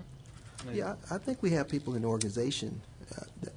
One thing we need to make clear, though, because I got calls today, and I'm here and I represent the citizens I represent, and employees too, also, But a lot of people is concerned about, if we hiring getting these positions ready for people, why come we're not filling the positions that we already have that needs to be filled? That's one big question that people are asking. That's what the phone calls I got today. So I just relayed a message to, We don't want too many chiefs and not enough Indians. I guess I can say that. I said it anyway. Okay, further discussion. I have one question. The CIP manager, you're saying it's going to be paid out of our CIP funds. Can we do that, Roy? I'm trying to remember the ordinance. And as I remember, when the council looked at the budget items for that, every dollar was allocated to some project. That's what I thought. Now, without checking the language of the ordinance, I mean, you can do administrative amendments to the ordinance, but whether or not that would be allowed, I'd actually have to pull the ordinance. Because off the top of my head, I don't remember exactly how that's phrased. I think we should research that as we go forward. Well, since this is on committee, I can have that answer by council. Okay. So if I move for approval, then will I need to add an addition to see how we're going to fund the CIP manager? Or shall we just make no recommendations, go to the city council? If you make the recommendation to approve it and everyone else agrees, then it'll go on consent. If it's a recommendation to move forward without action, it will go on regular agenda, which means it can be discussed. Of course, like anything else, it can be pulled off of consent agenda. I move for approval as presented. Second. I have a motion and second to approve the request as presented. Further discussion? Roll call. Deputy Mayor David Jones. Yes. James Scully. Yes. Dan Hall. Yes. Marlon Coleman. Yes. Wayne Johnson. Yes. Leanne Langston. Yes. Ivory Van. Yes. Derek Reed. Yes. Mayor Coburn. Yes. Motion passes. Item number 7. Consider approval of payment up to the budgeted amount of $50,617 to the SunGuard Public Sector for the software maintenance and licensing for our main business system, or take other necessary action. Mr. Cummings. Committee, this is a budgeted item in the general fund budget in the IT department. I was instructed to bring this to council for approval. This is the annual maintenance and licensing for the business system we use every day for payroll, for paying bills, for receiving, for sending out water bills, for pretty much everything we do in the city that pertains to money. Is this the only system available? I mean, did we bid this originally, or? I don't know. This was in place when I got here. This is just the annual maintenance that we pay every year. Move for approval. Have a motion for approval. Do we have a second? Second. Have a second. Any discussion? Roll call. Thank you. Deputy Mayor David Jones. Yes. James Scully. Yes. Dan Hall. Yes. Marlon Coleman. Yes. Wayne Johnson. Yes. Leanne Langston. Yes. Ivory Van. Yes. Derek Reed. Yes. Mayor Coburn. Yes. And the motion passes. Item number 8. Consider approval of payment to the Muskogee City County 911 Trust in the amount of $58,602 for the city's portion of the maintenance fees associated with the New World mobile and decision support software used by the city, or take other necessary action. Mr. Cummings, no wonder you didn't sit down. That's Go right. ahead. This is another budgeted item that was approved in the 2014-2015 budget that I was asked to bring to council for approval. This is the portion of the software maintenance that the city uses for the police department, for their mobile dispatch, their record management system, reports. Pretty much everything is done on this system. This is our portion of that we send to 911 each year. Anyone have any questions? Is this a budgeted amount for the city? Yes, sir. It was in the approved budget. Okay, thank you. Move for approval. Second. Have a motion and second. Any further discussion? Roll call. Thank you. Deputy Mayor David Jones. Yes. James Scully. Yes. Dan Hall. Yes. Marlon Coleman. Yes. Wayne Johnson. Yes. Leanne Langston. Yes. Ivory Van. Yes. Derek Reed. Yes. Mayor Coburn. Yes. Motion passes. Item number 9. Consider the approval of lease extension of 6 weeks for Dynamic Aviation's occupancy of hangar number 2 located at Hatbox Field, or take other necessary action. Mr. Stewart. Yes, Gary Lynn, our airport manager, has a PowerPoint he wants to go over with you. And just to bring you up to speed, this is the lease on the hangar at Hatbox Field that we have been talking about discontinuing for years so that the expansion at Hatbox can take place. This lease originally was set to expire October 1st in 2014. Dynamic has asked for a 6-week extension that would put it to November 15th. They are really one of our best tenants, and I think that's what Gary wants to impress upon you, and that we need to be careful in how we deal with Dynamic, because they are very important to the airport. And Gary's he's got a quick slideshow to show you. Committee members, Chairman, I wanted to actually introduce you to Dynamic Aviation. We talk about the persons that have the aircraft out at Hatbox, and so I think you ought to know a little bit more about them. Customer facts: they employ over 700 folks.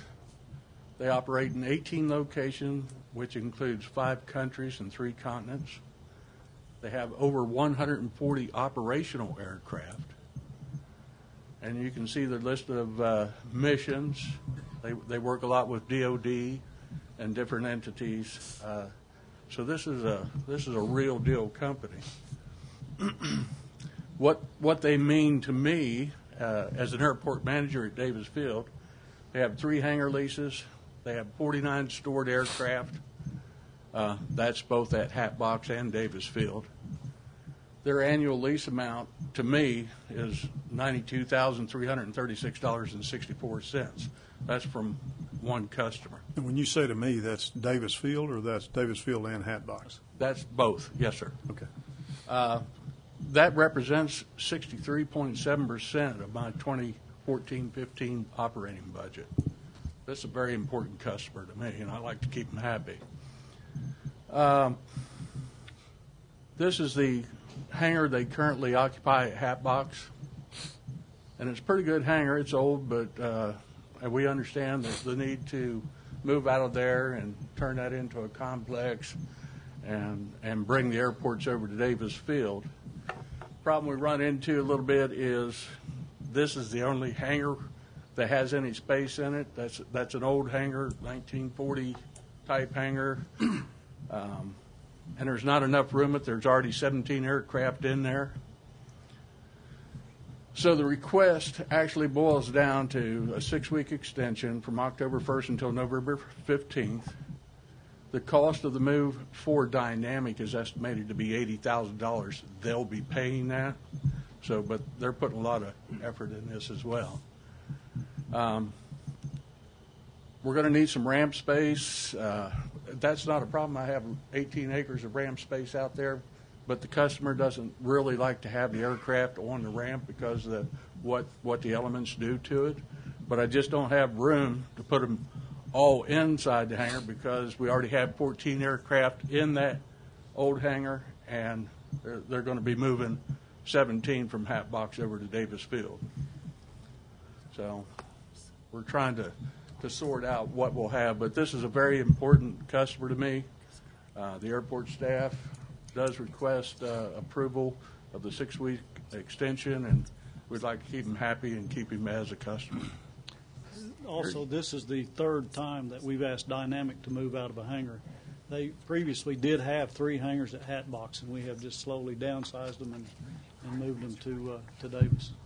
Why would we be in the situation where we're asking them to leave now at Hatbox when we haven't even adopted that as a master plan for Hatbox, and we don't have a construction schedule and the financing in place?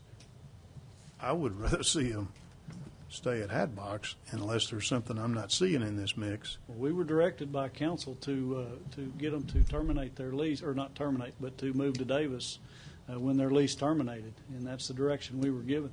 But my understanding was that we were looking at the possibility of building them a new hangar, and that's just, I'm going back maybe 2 years. And we did have that discussion with them. We were talking about building a new hangar and letting them enter into a lease agreement like they did for the one that's currently out at Davis, and they were not in favor of that. Okay. So we're not, unless I don't understand something, we're not on a time frame right now where we know exactly when we need the hangar space at Hatbox. Well, I agree with that. I just know the direction we were given. Okay.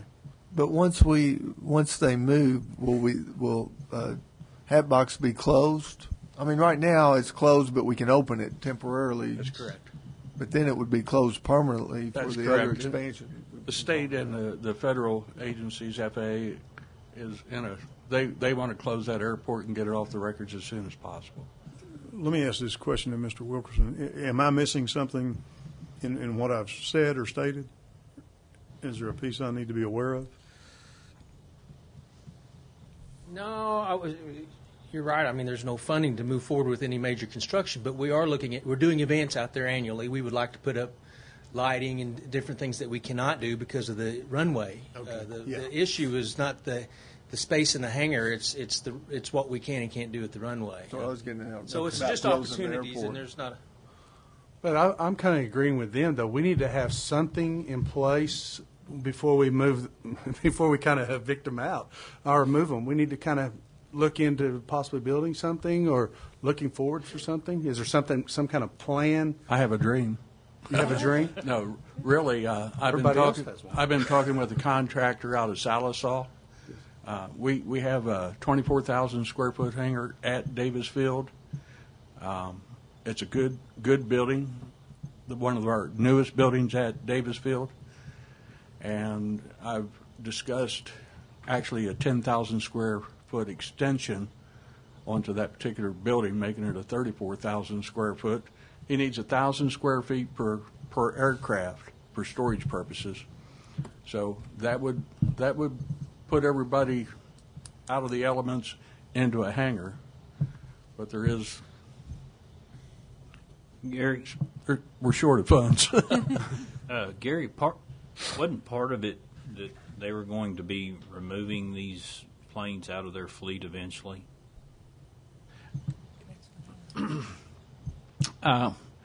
They asked us, we discussed the hangar, addition of a hangar. They did want to increase their budget for storage because they're not going to be at Davis Field forever and ever. They're moving on to bigger and better things. They're flying 757s for the Department of Defense, 767, big airframes, big bucks. And this is kind of taking a back seat to what they're doing now. So eventually they will move out. They don't want to incur any additional expenses, but we could maybe build this addition, continue to charge the $15,000 a year that we were getting from Hatbox, and that way they're under the same budget.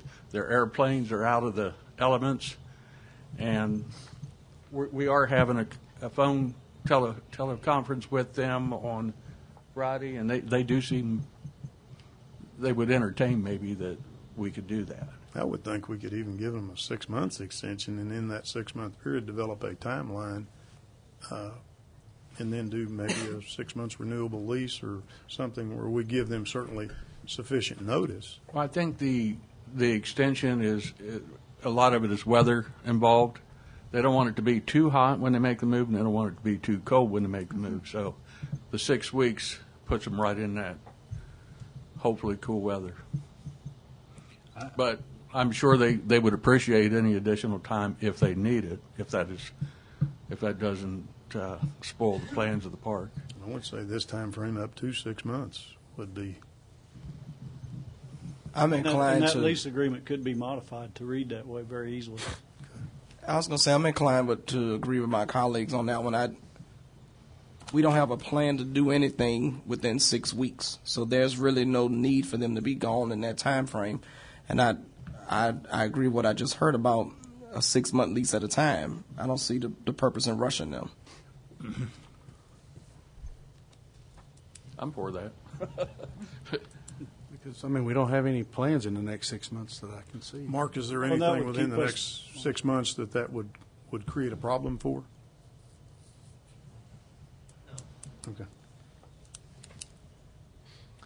I'll entertain a motion. Move for approval Whoa. of a 6 month extension, I guess. Well, what if we just left this with Gary and left it with the airport where they could negotiate and kind of give directions to staff?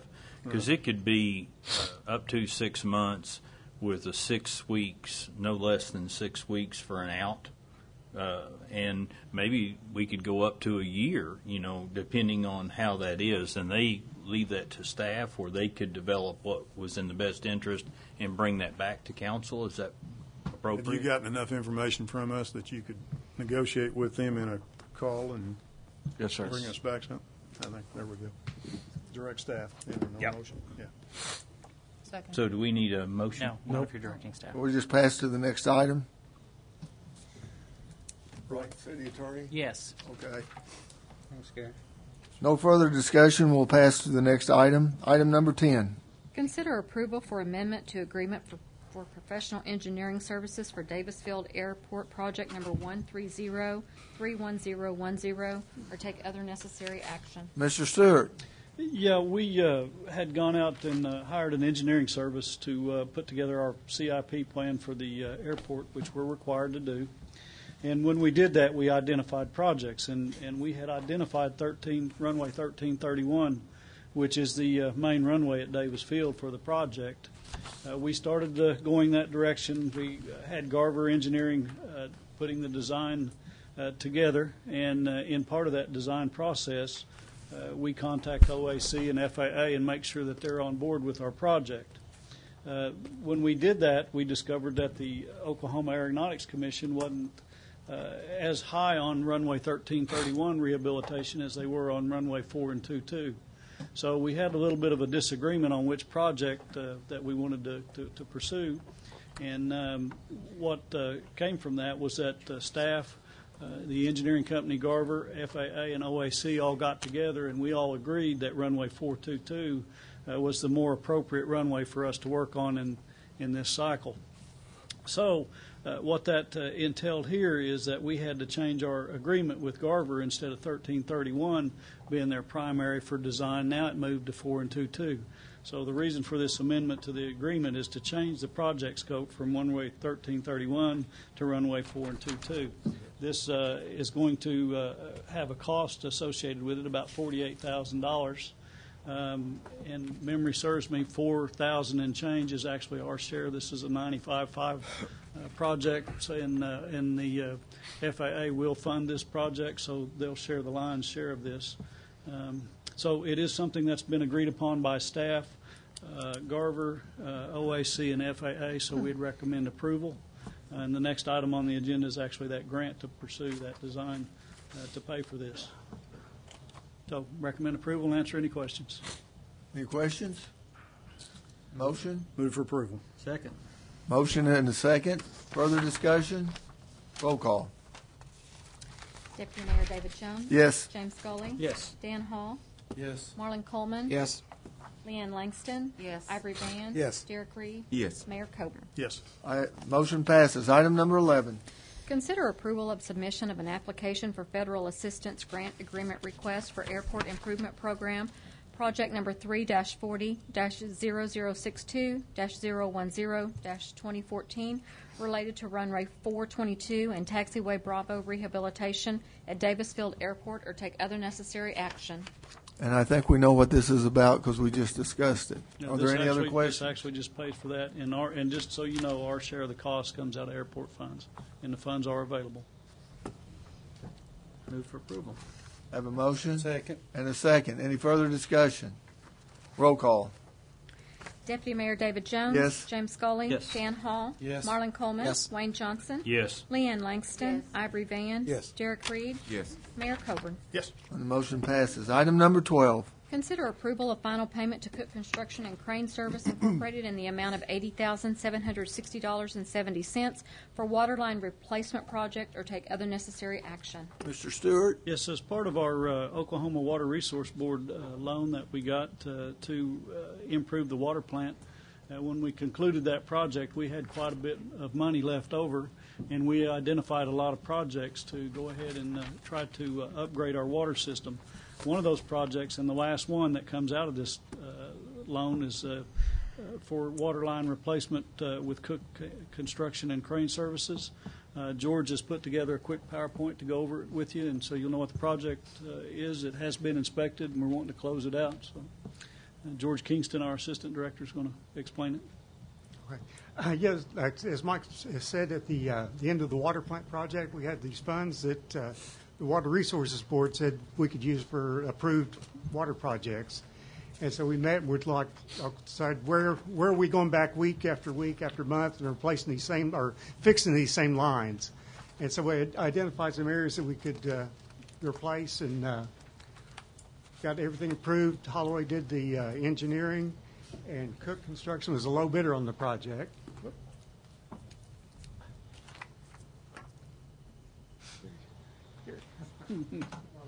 Back button.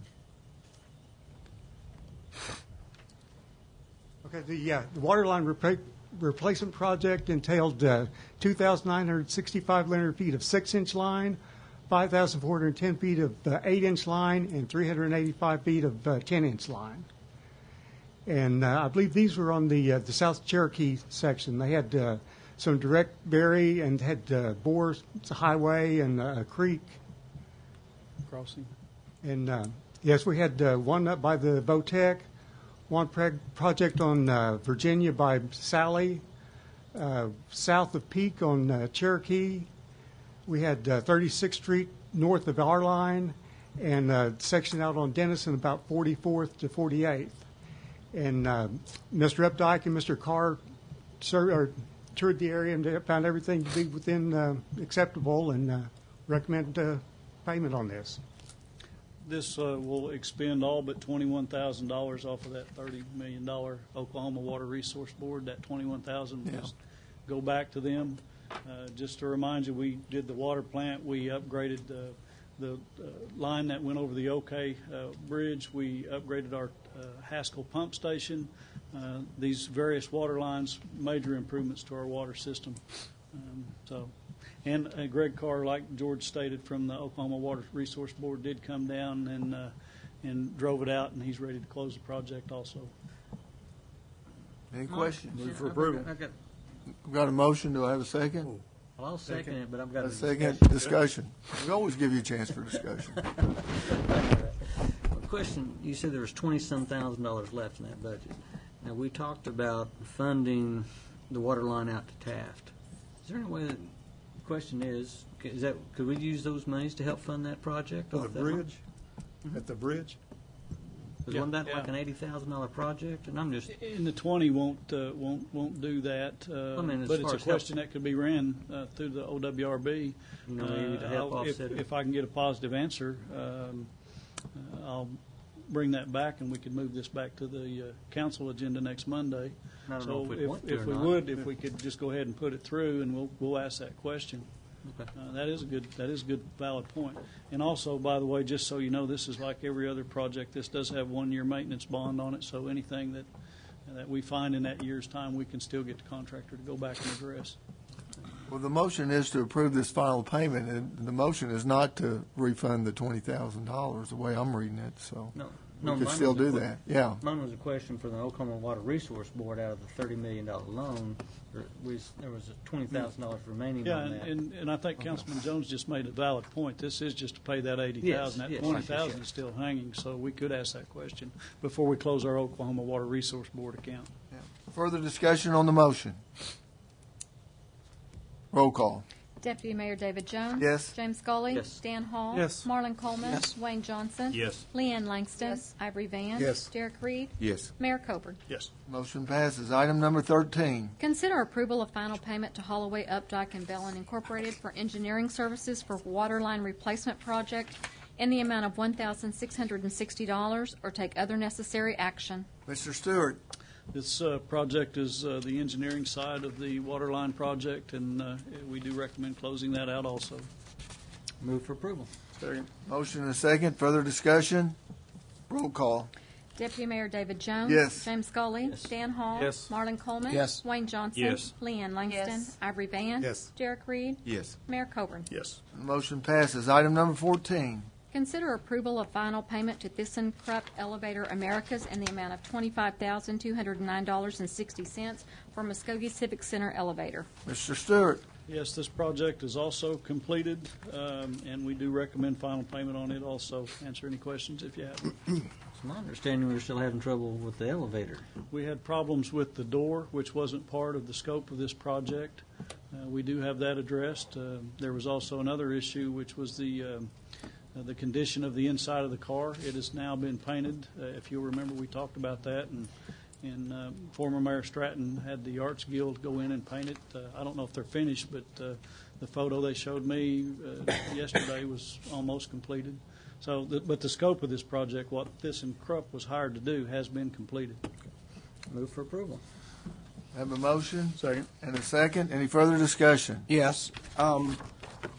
Do we know at any point where we need to have the conversation about having the elevator replaced?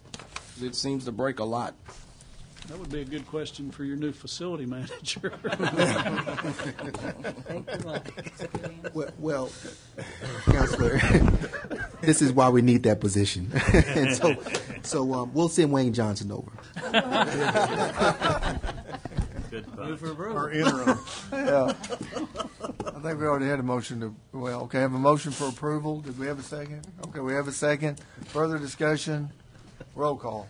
Deputy Mayor David Jones. Yes. James Scully. Yes. Dan Hall. Yes. Marlon Coleman. Yes. Wayne Johnson. Yes. Leanne Langston. Yes. Ivory Van. Yes. Derek Reed. Yes. Mayor Coburn. Yes. Motion passes, and that ends the Finance Committee meeting. And that begins the Muskogee Redevelopment Authority Committee.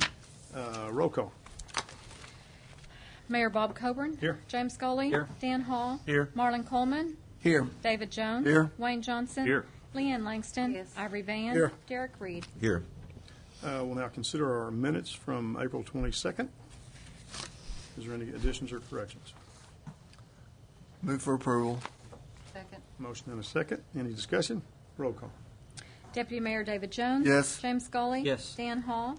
Yes. Marlon Coleman. Yes. Wayne Johnson. Yes. Leanne Langston. Yes. Ivory Van. Yes. Derek Reed. Yes. Mayor Coburn. Yes. Motion carries. Item number 1.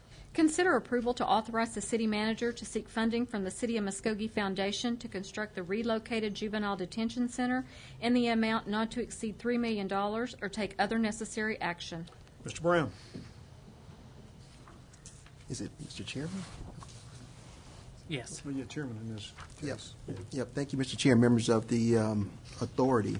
Item number 1 on this agenda is giving me the authorization to seek funding from the City of Muskogee Foundation to construct a juvenile detention center at the existing MLT site. As you know, we have several moving pieces right now with a couple of economic development items in which we may have to tear down the existing juvenile detention center that's on Shawnee and construct a brand new facility there. And so this item is just requesting approval to ask the Muskogee Foundation for funding to do this.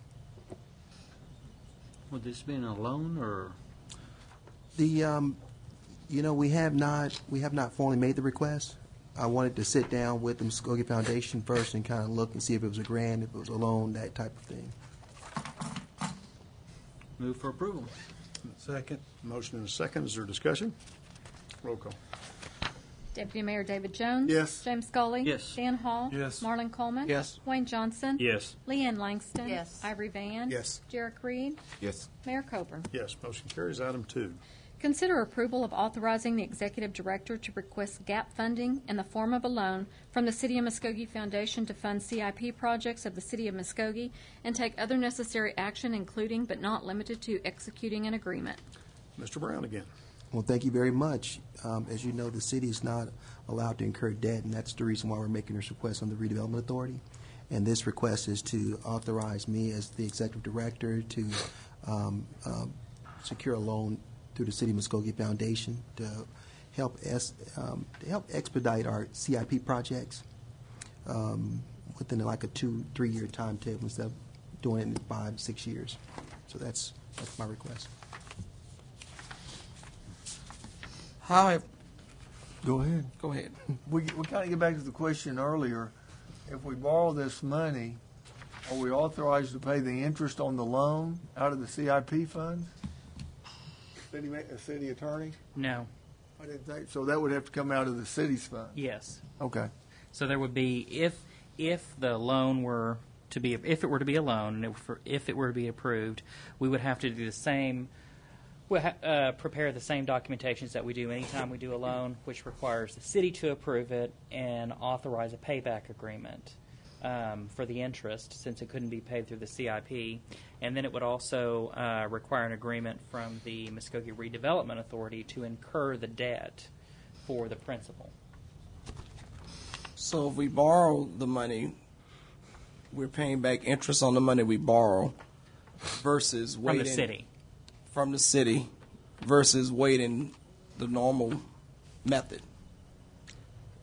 Yes. But we don't know what the interest rate is because this is just to authorize the ask. And a lot of times the additional cost over time, the cost increases, and you're better off going ahead and borrowing the money now if you think it's going to be less. It's a guess. But we get the improvements done right away. Entertain a motion. Move to approve. Second. A motion and a second. Discussion. Roll call. Deputy Mayor David Jones. Yes. James Scully. Yes. Dan Hall. Yes. Marlon Coleman. No. Wayne Johnson. Yes. Leanne Langston. Yes. Ivory Van. Yes. Derek Reed. Yes. Mayor Coburn. Yes. Motion carries. That concludes our agenda for the Muskogee Redevelopment Authority. We'll now go to a special call council meeting.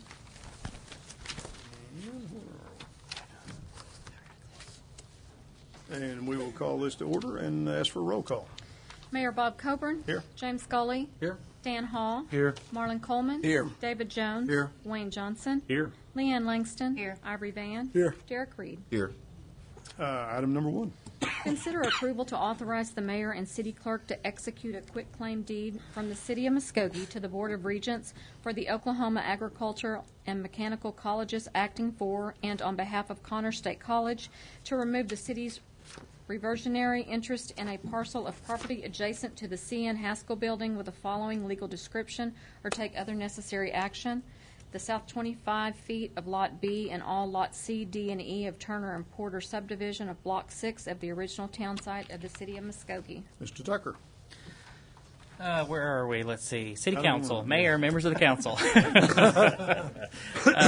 As you all know, the building that is the Sienna Haskell building was most recently owned and occupied by Connor State College. As you also know, they have auctioned that building along with the parking lot, which is toward the south of the facility. And that was the property that was successfully bid by Larson Development, who we've had subsequent discussions about at our council and committee meetings. During the course of the due diligence that Connor State and the Board of Regents were doing in order to make this property ready for sale, and in reviewing their title commitments and issues, there appeared to be a 1992 deed between the City of Muskogee and Connor State College for the parking lot that I've just referenced. That warranty deed had a reversionary clause in it, which said that if Connor State College ceased using the building, ceased offering classes in the building, that the property would revert back to the City of Muskogee. Classes ceased probably 6-8 months ago, but the property was never officially conveyed back to the city. So as a result, when the property was offered, that parking lot was bundled in with the transaction. And so we were approached by officials from Connor State to execute a quitclaim deed as required by the state for their prior to closing. Execute a quitclaim deed removing our reversionary interest. Additionally, state law does provide that even if we would have been deeded the property back, that we are authorized to provide gifts of property to education institutions. And so under either standard, whether we look at this as a clearing up a title issue or in fact a gift, we're authorized under state law to do so. And based on what I have ascertained as the city's support for the Larson development and the plan that it be turned into apartments, I believe this item is appropriate for the council's consideration as part of those efforts to ensure that development. So I recommend approval. I'm happy to answer any questions, and Dr. Fulton is also here if there are any other questions that he might be able to answer. Move for approval. Second. Motion and a second. Any discussion? Roll call. Deputy Mayor David Jones. Yes. James Scully. Yes. Dan Hall. Yes. Marlon Coleman. Yes. Wayne Johnson. Yes. Leanne Langston. Yes. Ivory Van. Yes. Derek Reed. Yes. Mayor Coburn. Yes. Next item, what are we, number 2? Consider approval of submitting a grant application to the U.S. Department of Housing and Urban Development for $500,000 under the Hope 6 Main Street Grant Program or take other necessary action. Mayor, members of the council, I would ask you to Mr. strike. Garland? Yes. Hello? I would ask you to strike this item from the agenda. We found out yesterday that one of the requirements for applying for the Hope 6 grant was that you cannot have no more than 100 public housing units within the city of Muskogee's jurisdiction. The Muskogee Housing Authority has approximately 400 units within our jurisdiction. Therefore, we do not meet the requirements and cannot apply. Mr. Tucker, do we need a motion to strike or just strike? Just strike it. It is struck. Item number 3. Consider an executive session to discuss and take possible action on the following. A, pursuant to Section 307B2, Title 25 Oklahoma statutes, consider convening an executive session to discuss negotiations with the Fraternal Order of Police Lodge Number 95, and if necessary, take appropriate action in open session. B, pursuant to Section 307B2, Title 25 Oklahoma statutes, consider convening an executive session to discuss negotiations with the International Association of Firefighters, Local Number 57, and if necessary, take appropriate action in open session. C, pursuant to Section 307B2, Title 25 Oklahoma statutes, consider convening an executive session to discuss negotiations with the American Federation of State, County, and Municipal Employees, Local 2465, and if necessary, take appropriate action in open session. Entertain a motion for executive session. Move we convene into executive session. Second. A motion and a second. Any discussion? Roll call. Deputy Mayor David Jones. Yes. James Scully. Yes. Dan Hall. Yes. Marlon Coleman. Stepped away from the dais. Wayne Johnson. Yes. Leanne Langston. Yes. Ivory Van. Yes. Derek Reed. Yes. Mayor Coburn. Yes. We'll now consider ourselves in executive session. We'll now reconvene from executive session. Roll call. Mayor Bob Coburn. Here. James Scully. Here. Dan Hall. Present. Marlon Coleman. Here. David Jones. Here. Wayne Johnson. Here. Leanne Langston. Here. Ivory Van. Here. Derek Reed. Here. Mr. Tucker.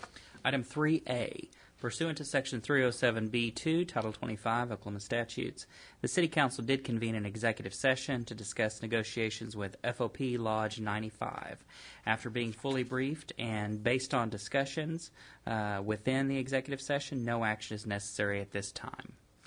Item 3B, pursuant to Section 307B2, Title 25, Oklahoma statutes, the City Council did convene an executive session to discuss negotiations with the International Association of Firefighters, Local Number 57. After being fully briefed and based on discussion, I believe it is appropriate to move the authorization of an execution of an MOU between the City and IAFF, providing that if an employee has acted out of classification in another division and in the same position being filled by his or her promotion for more than 1 month and without a break in such out of classification assignment for more than 1 year, such time will be counted as time served for completion of the promotional probationary period. Move for approval as presented. Second. Get a motion and a second. Any discussion? Roll call. Deputy Mayor David Jones. Yes. James Scully. Yes. Dan Hall. Yes. Marlon Coleman. Yes. Wayne Johnson. Yes. Leanne Langston. Yes. Ivory Van. Yes. Derek Reed. Yes. Mayor Coburn. Yes. Motion carries. Item C.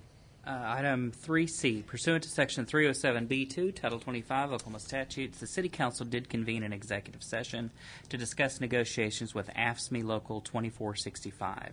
After being fully briefed and based on discussions, no action is necessary at this time. And that will conclude our agenda for today. Thank you.